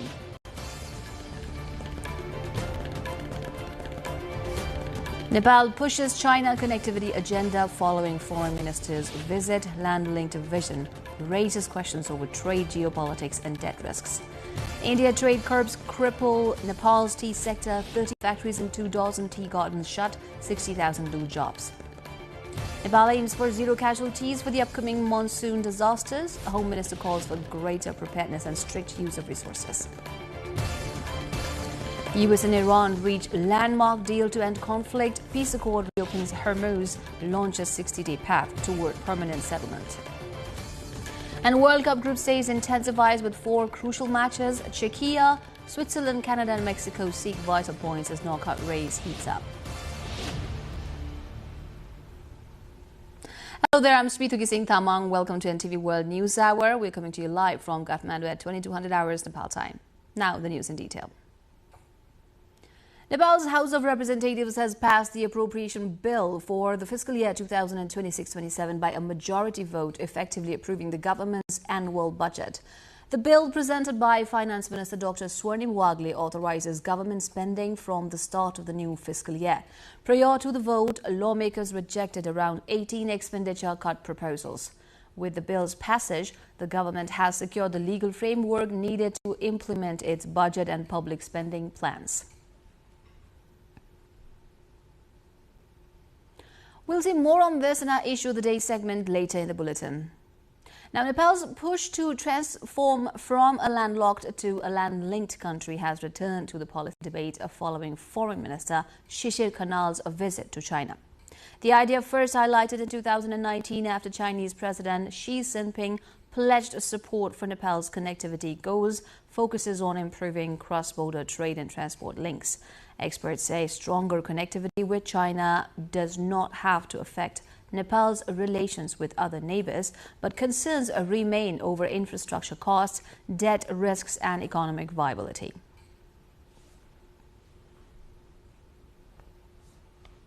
We'll dive deeper into this in our cover story later in the bulletin.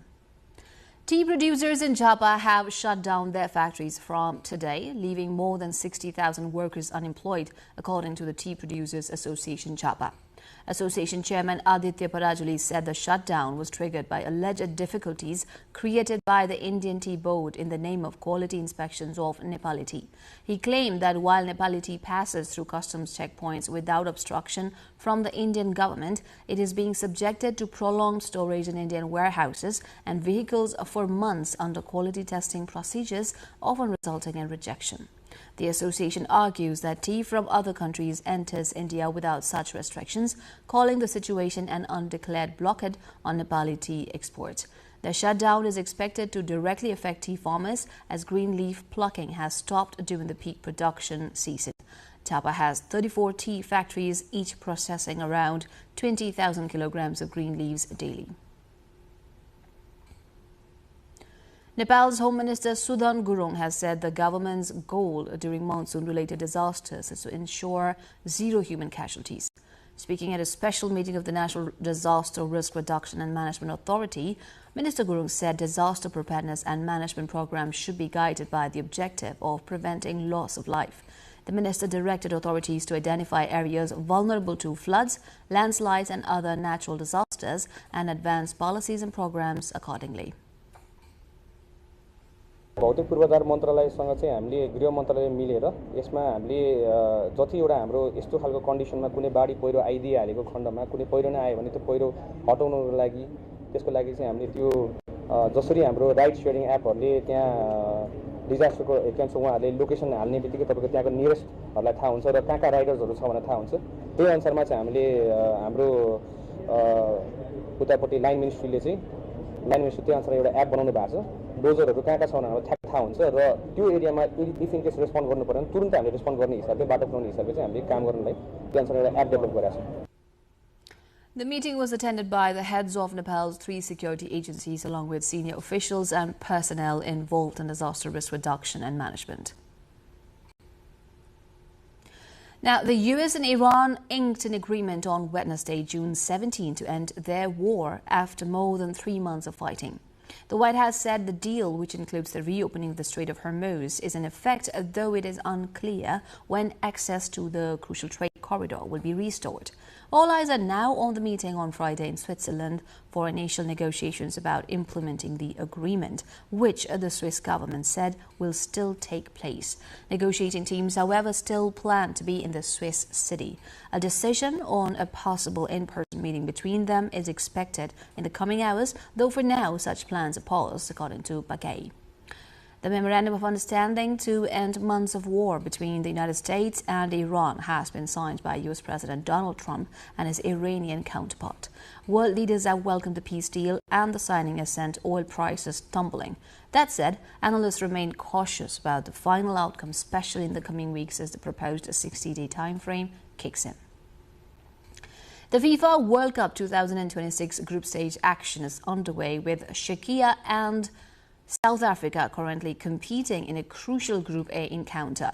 Both teams are looking for important points as the race for knockout stage qualification intensifies. The night continues with 3 more fixtures, starting with Switzerland facing Bosnia and Herzegovina in Group B at 12:45 a.m. Nepal time.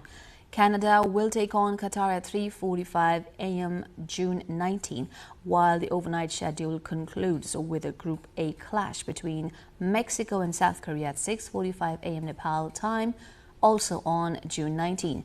With qualification spots at stake, teams are entering a decisive phase of the tournament where every point could shape their path to the knockout rounds. We'll look more of the ongoing World Cup action and celebrations later in our sports segment. The budget has crossed its final parliamentary hurdle, giving the government the legal authority to roll out its plans for the new fiscal year. While ministers highlighted ambitious projects and priorities, concerns over implementation remain at the center of the discussion. More on this in our issue of the day.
Welcome back. You're watching NTV World and this is the News Hour. Time now for Issue of the Day.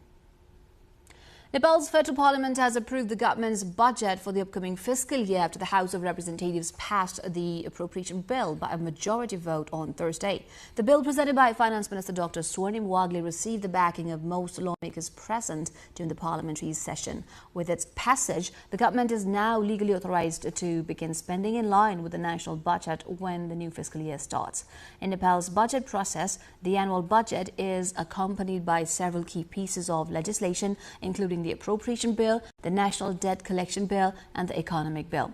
Among these, the Appropriation Bill is considered the most crucial as it provides the legal framework for government expenditure. Its approval effectively marks the formal passage of the national budget. Before the final vote, lawmakers debated a series of expenditure cut proposals aimed at reducing government spending in specific sectors. However, around 618 such proposals were rejected by the House. The approval of the budget comes at a time when Nepal is seeking to accelerate economic growth, improve infrastructure, and manage public finances amid ongoing fiscal challenges. The passage of the appropriation bill ensures continuity in government operations and development spending for the coming year. Ministers on Thursday vigorously defended the budget allocations for their respective ministries in the House of Representatives, outlining spending plans ranging from digital education and road safety to scientific innovation and transitional justice. The discussions, however, were overshadowed by Prime Minister Balendra Shah's absence from the Parliament, with Finance Minister Dr. Swarnim Wagle stepping in to answer questions on his behalf. As the discussions over appropriation bill conclude, concern remains same on their implementation. Sabika Shrestha brings a report. The House of Representatives witnessed extensive discussions on the proposed budget for the fiscal year 2026-27 on Thursday, with most of the ministers trying to wrap up the lawmakers' concerns. Absence of Prime Minister Balendra Shah once again provoked the opposition parties, especially Shram Sanskriti Party. As the House rushes in putting the appropriation bill for vote, most of the ministers appeared to defend the budget allocation as well as addressing the lawmakers' queries. Minister for Foreign Affairs Sisir Khanal, defending the budget allocation, said that his ministry has plans to take economic diplomacy to next level by new fiscal year. Informing the House that country-specific economic diplomacy programs are being finalized, the Foreign Minister said this matter is not just the continuity of the past. सरकार गठन भए पश्चात हामीले राष्ट्रिय हित र मुलुकको छवि प्रवर्धनमा केन्द्रित परराष्ट्र नीति र अन्तर्राष्ट्रिय सम्बन्धलाई प्राथमिकतामा राखेर काम गरिरहेका छौं. Minister for Physical Infrastructure Development Sunil Lamsal said the infrastructure budget had been structured for multi-year implementation, explaining that tenders worth nearly 1 trillion would be issued this year and completed over the next 3 years. इन्डस्ट्रीलाई revive गर्नको लागि हामीले खरिद ऐन हामीले तय गरेको छौं. यो खरिद ऐन हामीले यो सबै सारा समस्याहरू अहिलेको मूल्य वृद्धिको समस्या सहित पनि सबै समस्याहरू अहिलेको खरिद ऐनले सम्बोधन गर्छ. Minister for Education and Sports Sasmit Pokhrel said the government remained committed to increasing investment in education and sports. Pokhrel also informed Parliament that preparations have begun to revise the national school curriculum framework through a dedicated task force. उच्च शैक्षिक संस्थाहरूलाई कार्य सम्पादन अनुदान, शैक्षिक संस्थाहरूलाई सूचना तथा प्रविधिमा आधारित शैक्षिक कार्यक्रमको विकास तथा कार्यान्वयनका लागि अनुदान, प्राज्ञिक उत्कृष्टता तथा अनुसन्धान अनुदान क्रियाकलापमा 59 करोड विनियोजन गरिएको छ. Meanwhile, discussions on the newly formed Ministry of Science, Technology and Innovation focused on transparency concerns. Minister Mahabir Poon explained that the ministry's legal and institutional framework was still under development, making detailed program allocation difficult at this stage. नेपालमा भएको विदेशमा भएका सबैहरूको चाहिँ आइडियालाई चाहिँ संकलन गरेर एउटा idea bank चाहिँ बनाउनु पर्छ भन्ने छ छलफल हाम्रो साथीभाइहरुसँग.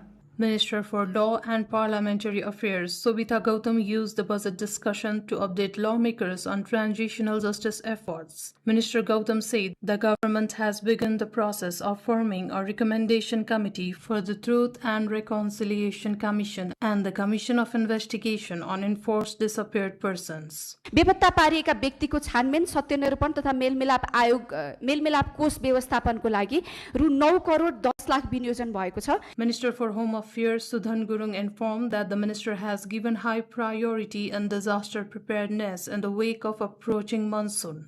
मन्त्रालयले सबै जिल्लामा उद्धार सामग्री किन्न हालै रकम पठाइसकेको छ.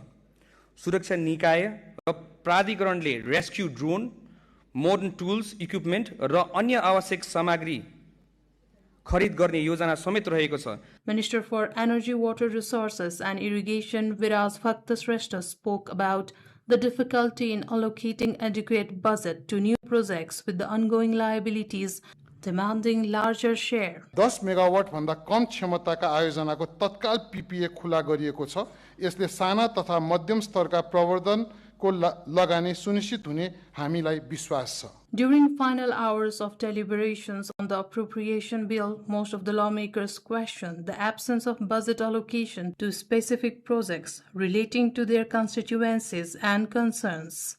Sabika Shrestha reporting for NTV World.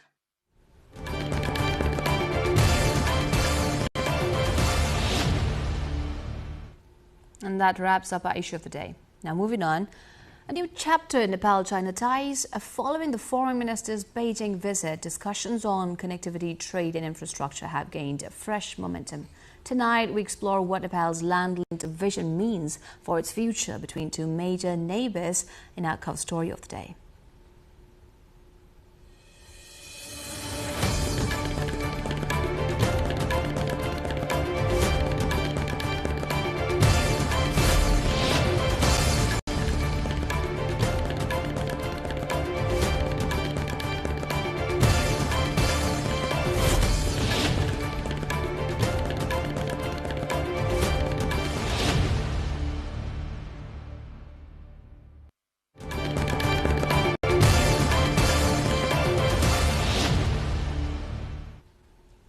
And now we turn into our cover story of the day.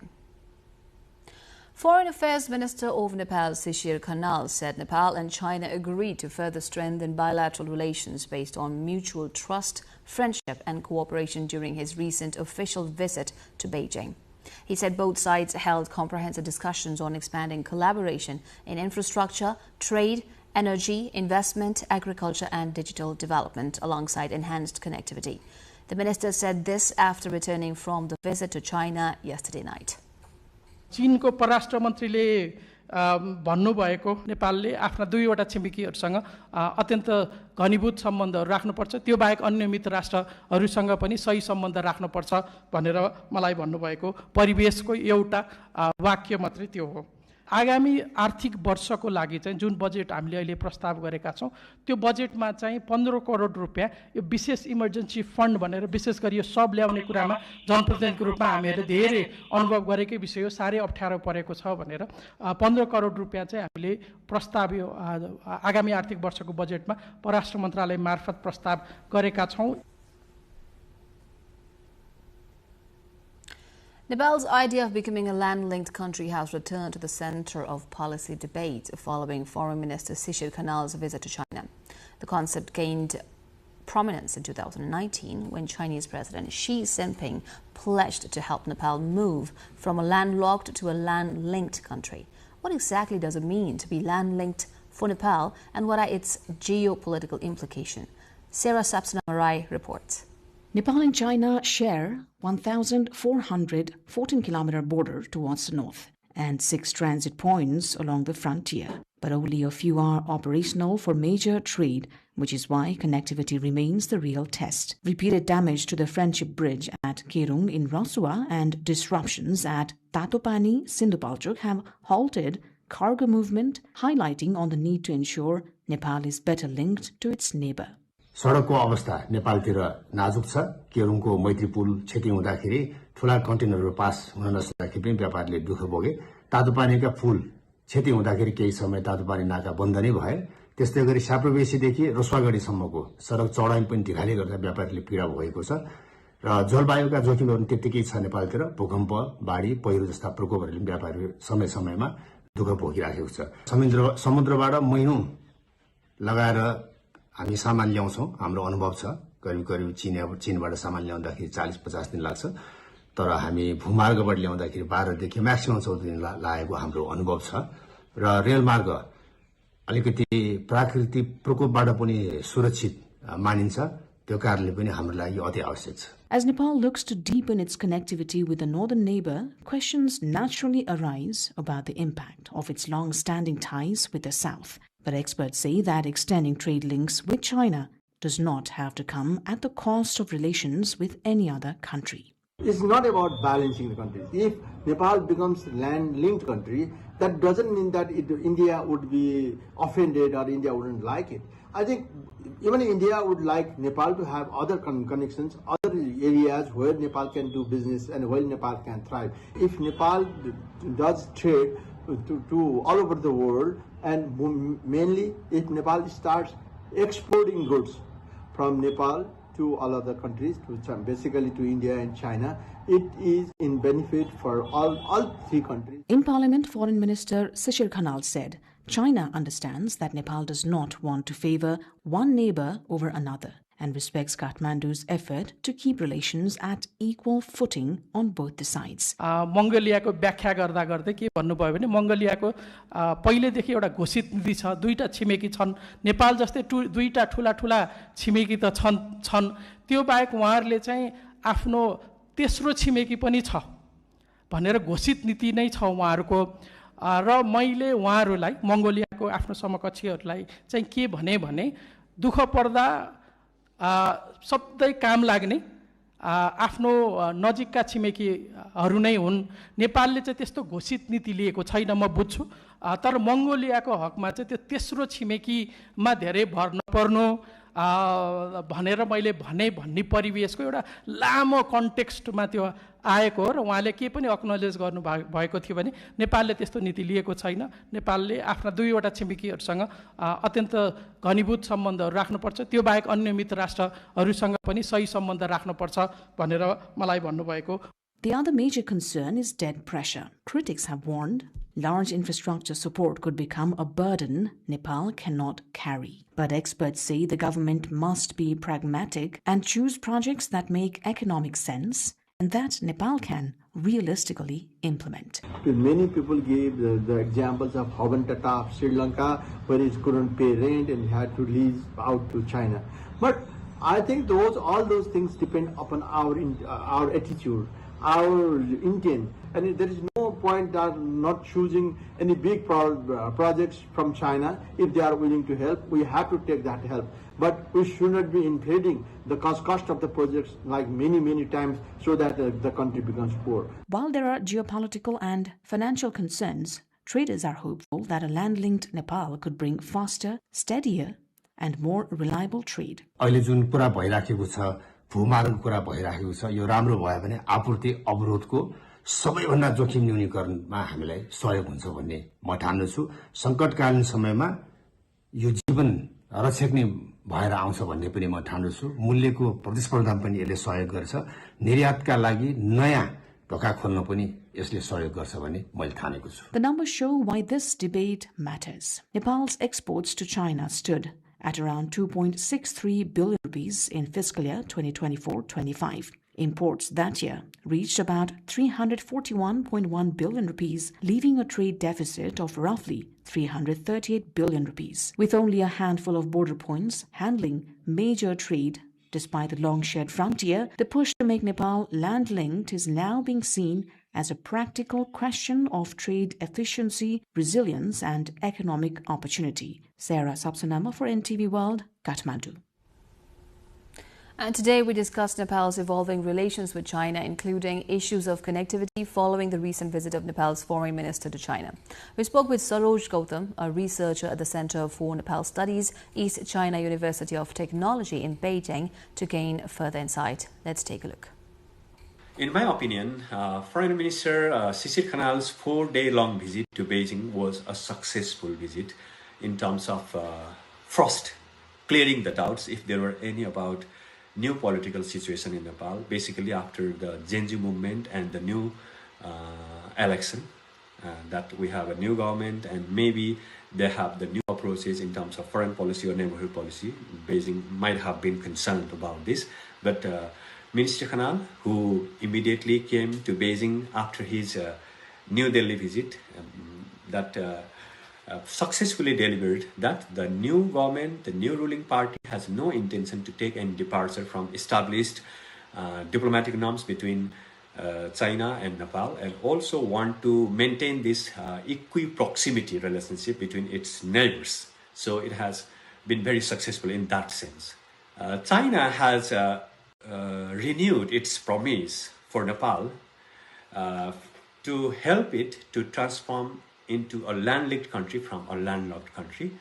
In that sense, China's willingness, and it also has said that it puts Nepal in a very important place in terms of neighborhood policy. So in that sense, it is also a reciprocating idea from China that it supports the idea of economic diplomacy that RSP and the new government want to pursue. China is willing to help Nepal to transform into a vibrant bridge between the two largest economies and two largest markets on earth. Maybe after this visit, Beijing has a very clear understanding of Nepal's new political situation. So they don't have any more doubts, because the new government, Minister Khanal, has successfully made it very clear that they will continue the one China policy, and they will be always committed not to allow any external forces to utilize Nepal's soil against China. So in that sense, China is now more comfortable with the new government, because it has been a visit of trust building. So it is a kind of fresh start for the new government and the continuation of the Nepal-China cordial relationship in that sense. Regarding the economic diplomacy of RSP, I think China can be one of the major contributors, because China is the second largest economy in the world, and also it has got a very good experience of fastest economic and infrastructure development, technological advancement, and it is still a developing country. It is a country in the global south that is willing to help countries like Nepal to have the shared prosperity. That's it, they say shared development.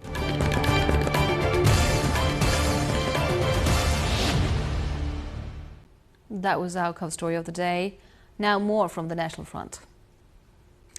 Largest party, Rashtriya Swatantra Party RSP, has announced that preparations for its first Unity General Convention have entered the final stage.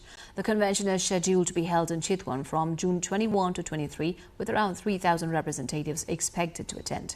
The event comes as a major milestone for the party, which became one of Nepal's largest political forces within 3 years of its establishment and secured a significant presence in the parliament. During the convention, the party will present political, organizational and financial reports, amend its statute and elect new office bearers along with the Central Committee. The convention is being considered historic as it follows the party's expansion and unification with other political groups ahead of the recent elections. The peak season for paddy transplantation in Nepal is being disrupted by irregular monsoon patterns affecting farmer schedules across large parts of the country. In several districts of the Tarai, particularly in Madhya province, farmers are still waiting for sufficient rainfall to begin transplantation. Lack of irrigation has left fields dry, while in some areas already sown seeds are drying up due to prolonged dry conditions.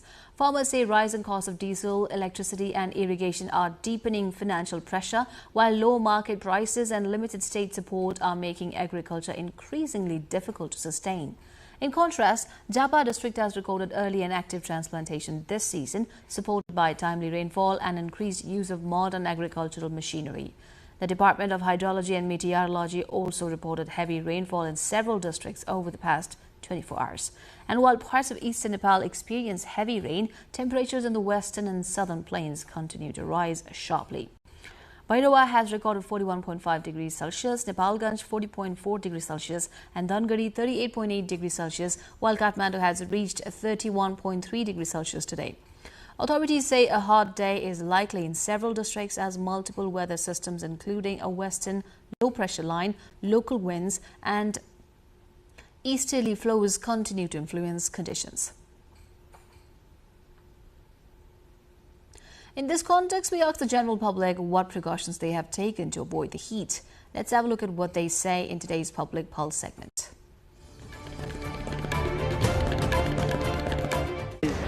कामको शेड्युललाई change गर्ने र बिहान साँझलाई काम गर्ने र दिउँसोमा चाहिँ छाहारीमा बस्ने, घरभित्र बस्ने र अत्याधिक मात्रामा चाहिँ तरल पदार्थहरू, पानी र अन्य झोलिलो पदार्थहरू अत्याधिक खाने र नुनिलो पदार्थहरू कम खाने र आफूलाई बाहिर हिँड्नु पर्यो भने छाताको प्रयोग गर्ने। चाहिँ बाहिरतिर घुमघाम कम बिना काममा अनि घरमै बस्दाखेरि अब फ्यान चलाउने, कुलर छँदैछ हैन। मेन भनेको यो यहाँको हाम्रो यो धनगढीको यो बत्ती लाइन जुन छ नि, लाइन चाहिँ धेरै गएको देखिन्छ के। त्यसलाई चाहिँ अलिकति यसमा बढी ध्यान दिनुपर्ने हो। झोलिलो पदार्थहरू, खानेकुराहरू, त्यसपछि गएर पानीको प्रशस्त मात्रामा खाने, सकेसम्म गर्मी गरे दिउँसोको समयमा कम बाहिर निस्किने घरमा बस्ने पङ्खाहरूलाई चाहिँ अलि बढी युज गर्ने प्रशस्त पानी पिउनुपर्छ सकभर घाममा नहिँड्ने हिँड्नै पर्यो भने पनि छाता ओढेर अलि शरीर पुरै अङ्ग ढाकिने लुगा लगाएर हिँड्नुपर्छ अब दिउँसो हुने कामलाई साँझ बिहान शीतलताका टाइममा व्यवस्थापन गर्न घरमै बसेर चिसो पानी पिउने किन बाहिर निस्किनु पर्दा टाउकोलाई छोपेर अत्यधिक गर्मी हुँदा पनि हैन आफ्ना कार्यमा सबै व्यस्त रहेकै अवस्था छ हैन छाता ओढेर पैदल यात्रा गरेर भए पनि पंखाको व्यवस्था गरेर पनि Nepal has recorded its highest pre-monsoon rainfall in 45 years, according to the Department of Hydrology and Meteorology.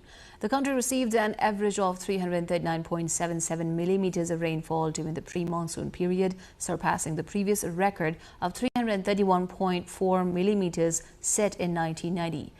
Meteorologists attributed the unusually high rainfall to the influence of the western low-pressure system, local winds and excessive heat.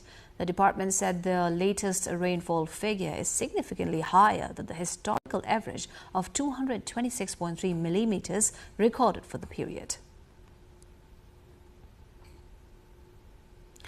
In an unusual contrast to rapid urbanization, a safe roosting site for herons has become a new attraction along the Siddhartha Highway in Waling Siangja in western Nepal.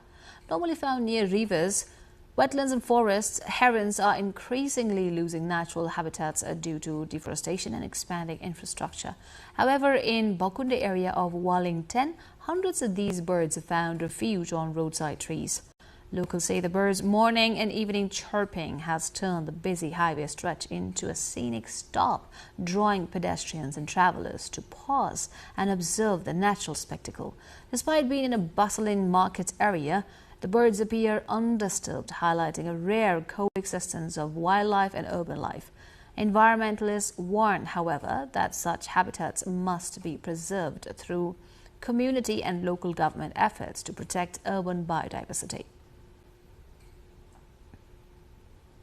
In Nepal's rich indigenous cultural landscape, land and nature are revered as living forces that sustain life and livelihood. Reflecting this belief, many indigenous communities, including the Muggers of Baglong, engage in Bhumi Puja, very typical of the land and crops they live in. The age-old celebration not just only engages the Muggers, but also others equally accepted as their joint culture. Kiran Acharya from Baglong brings more.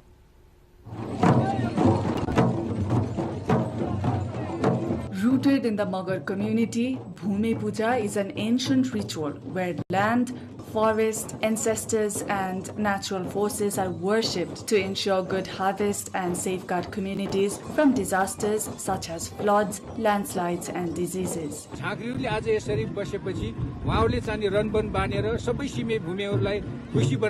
Nisi Khola Rural Municipality in Baglung, one of the major areas of Mugger community, is the epicenter of the celebration also known as Nakha Puja.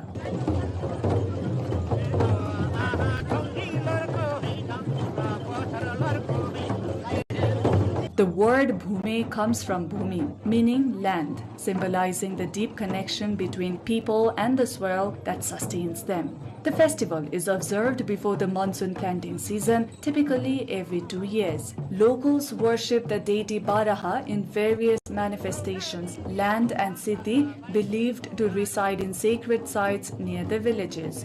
In Kham-speaking Mugger tradition, nature and ancestral spirits are revered more than formal deities, reflecting a worldview where humans coexist with the environment as part of a shared ecosystem. Nisi Khola Rural Municipality Chairperson Surya Bahadur Kharte said, during farming, insects and pests are affected.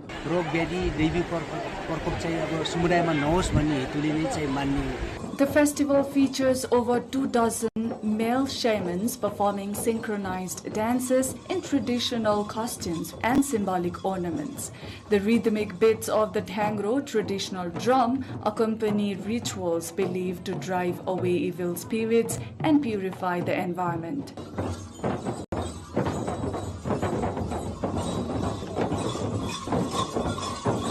Chief Shaman Birkman Buddha said the tradition has been preserved since ancestral times and is practiced with devotion. Local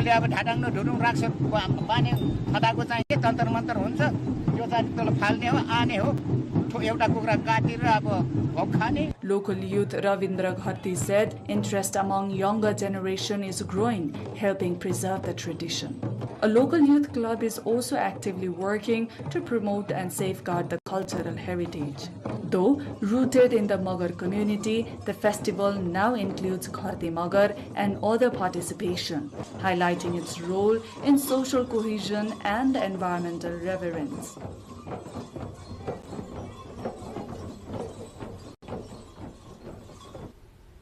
International news coming up next. For now, a quick recap of the headlines.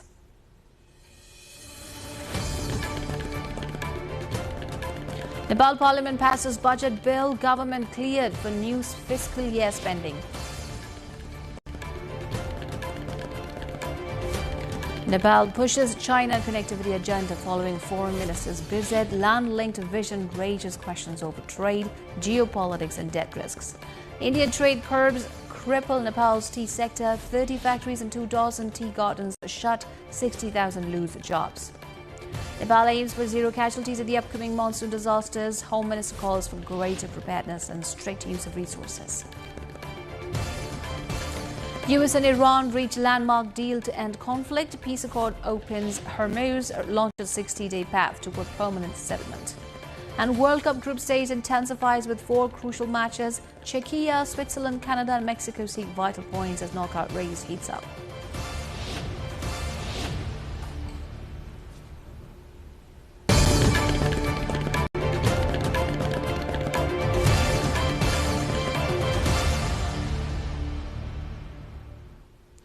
Ukrainian drones have struck a Moscow oil refinery for the second time this week, while Russia launched missile attacks on Kiev as efforts continue to secure international support for ending the war. Russia's defense ministry said air defense systems intercepted 555 Ukrainian drones across several regions overnight, including nearly 200 approaching the Russian capital. According to Reuters, the latest strike on the refinery follows an earlier attack on Tuesday that halted operations at the facility, adding to pressure on Russia's energy infrastructure and fuel supplies. Authorities in the Moscow region said a residential high-rise and industrial site and several private homes were also damaged. Earlier this week, a major Russian attack on Kiev killed 11 people and damaged a UNESCO-listed monastery more than 1,000 years old, prompting condemnation from European leaders.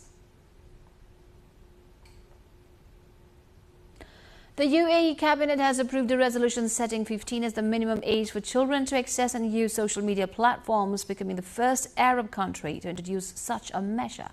Under the new regulations, children below 15 years of age will not be allowed to create or operate personal social media accounts and will face restrictions on access to certain platform features. These include age-appropriate content restrictions, controls on interactions with unknown users, limits on screen time and usage duration, as well as parental supervision tools designed to enhance online safety.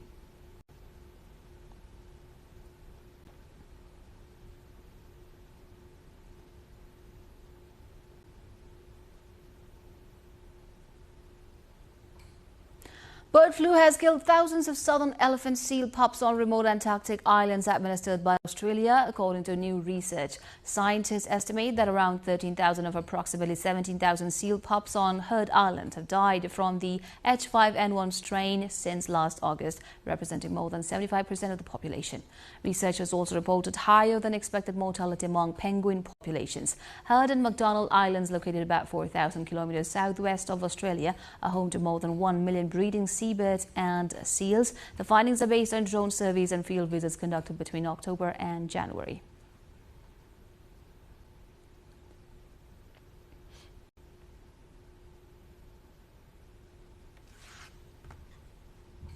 China has released a new white paper on global governance, warning that the international system is at what it describes as a critical crossroads. The document calls for a greater role for countries in the global south while reaffirming support for international institutions, including the United Nations. The nearly 50-page paper outlines Beijing's proposals for reforming global governance and comes as China seeks to present itself as a supporter of multilateral cooperation amid growing geopolitical tensions. The white paper was unveiled at a news conference led by Foreign Minister Wang Yi alongside senior officials from China's State Planning Agency and the ruling Communist Party.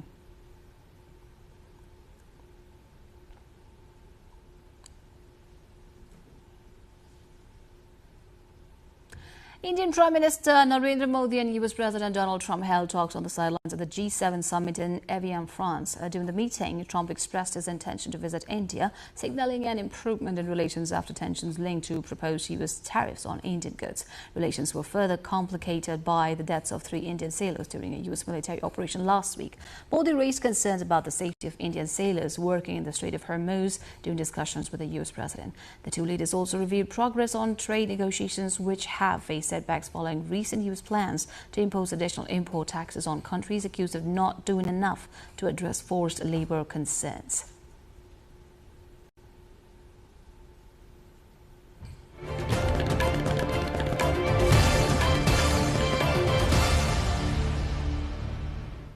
Business news lined up next. For now, a short breather.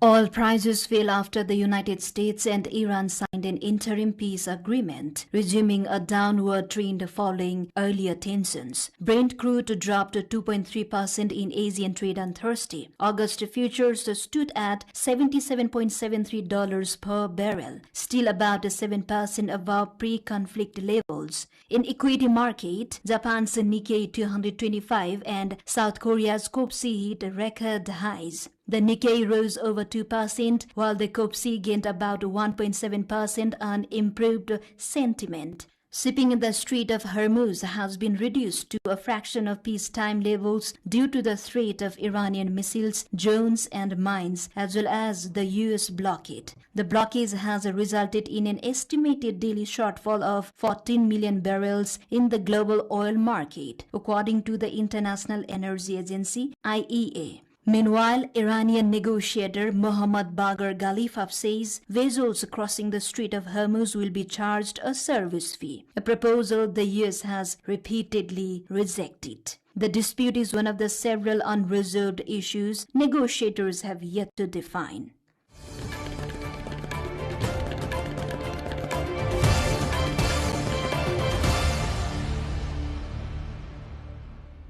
Apple company plans to raise the prices of its products as the cost of memory chip has surged, the company's chief executive had said. Tim Cook, Apple's CEO, told the Wall Street Journal that price increases were unavoidable, describing the situation in the memory chip market as unsustainable. He did not specify when the price hikes would take effect or which products would be affected. It also remains unclear whether the increases will apply to the iPhone 18, expected to launch in September. Memory chips are essential components in the smartphones and other smart devices. However, a boom in demand driven by artificial intelligence (AI) has pushed up their price in recent months. In addition to rising AI-related demand, the conflict in Iran has disrupted the global supply of helium, a gas used in semiconductor manufacturing, further increasing production cost. According to research from Omdia, the average global selling price of smartphones is expected to rise by around 20% in 2026, reaching an all-time high.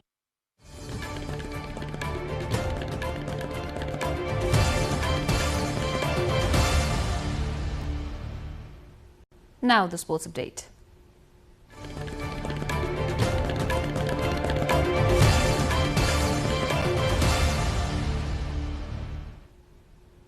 The pressure is mounting at the 2026 FIFA World Cup as teams look to secure their place in the knockout rounds. Day 8 brought a combination of surprise results and record-breaking performances that could shape the tournament's next phase. A report. The excitement continued at the 2026 FIFA World Cup on Thursday, with surprise results and standout performances across the tournament. In one of the tournament's biggest stories so far, DR Congo held much fancied Portugal to a 1-1 draw in Houston Stadium, earning the country's first ever World Cup point and scoring its first ever World Cup goal. Yohan Wissa scored the goal for DR Congo before João Neves equalized for Portugal. The result marks a remarkable turnaround for the African nation, which in its only previous World Cup appearance as Zaire in 1974 lost all 3 matches and failed to score a goal. Meanwhile, England opened its campaign with an entertaining 4-2 victory over Croatia in Dallas Stadium. Harry Kane scored twice to reach 81 international goals, becoming just the 10th man in history to score 80 or more international goals for England. Ghana secured a dramatic 1-0 win over Panama thanks to Caleb Urenki's goal in the 5th minute of second half stoppage time. The victory came under the guidance of Carlos Queiroz, who became only the 3rd coach to participate in 5 men's World Cups. In Group K, Colombia defeated World Cup debutants Uzbekistan 3-1 in Mexico City Stadium. Luis Diaz starred with a goal and an assist as Colombia extended its scoring streak to 10 consecutive World Cup matches, tying with Argentina for the longest active streak. The victory puts the South American team on top of the Group K after Portugal's surprise draw with DR Congo in the earlier match. Attention now turns to another busy day. Czech Republic faces South Africa in a must-win Group A encounter, while Switzerland takes on Bosnia and Herzegovina in Group B. Canada meets Qatar in Vancouver, with both nations still searching for their first ever World Cup victory. Later, Mexico and South Korea clash in a highly anticipated battle as both sides look to strengthen their chances of reaching the knockout stage.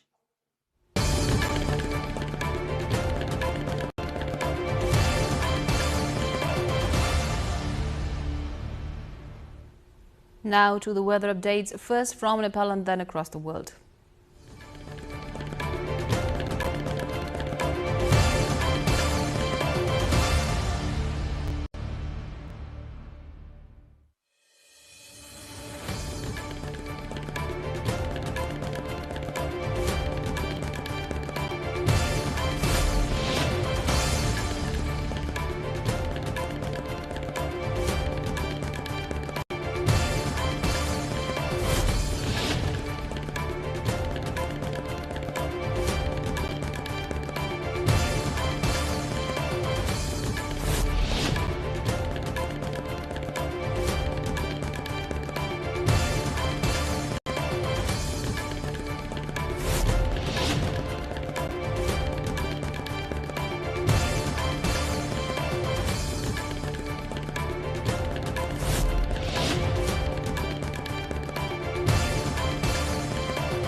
Before we wrap up, here's a reminder of our top stories.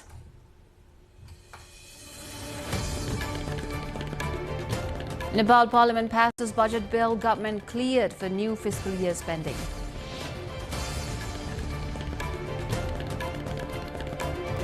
Nepal pushes China connectivity agenda following foreign minister's visit. Land-linked vision raises questions over trade, geopolitics and debt risks.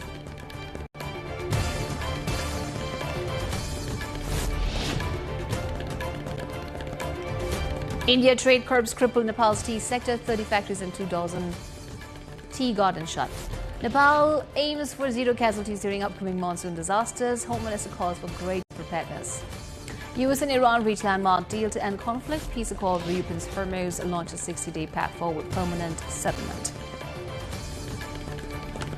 And World Cup group stage intensifies with 4 crucial matches. Czechia, Switzerland, Canada and Mexico seek vital points as knockout race heats up. That's it for this edition of NTV World News Hour. Do join us to our social media and get the latest updates from our official website, nepaltelevision.com. This is me, Smita Gising Tamang, signing off. Thank you for staying with us. Good night.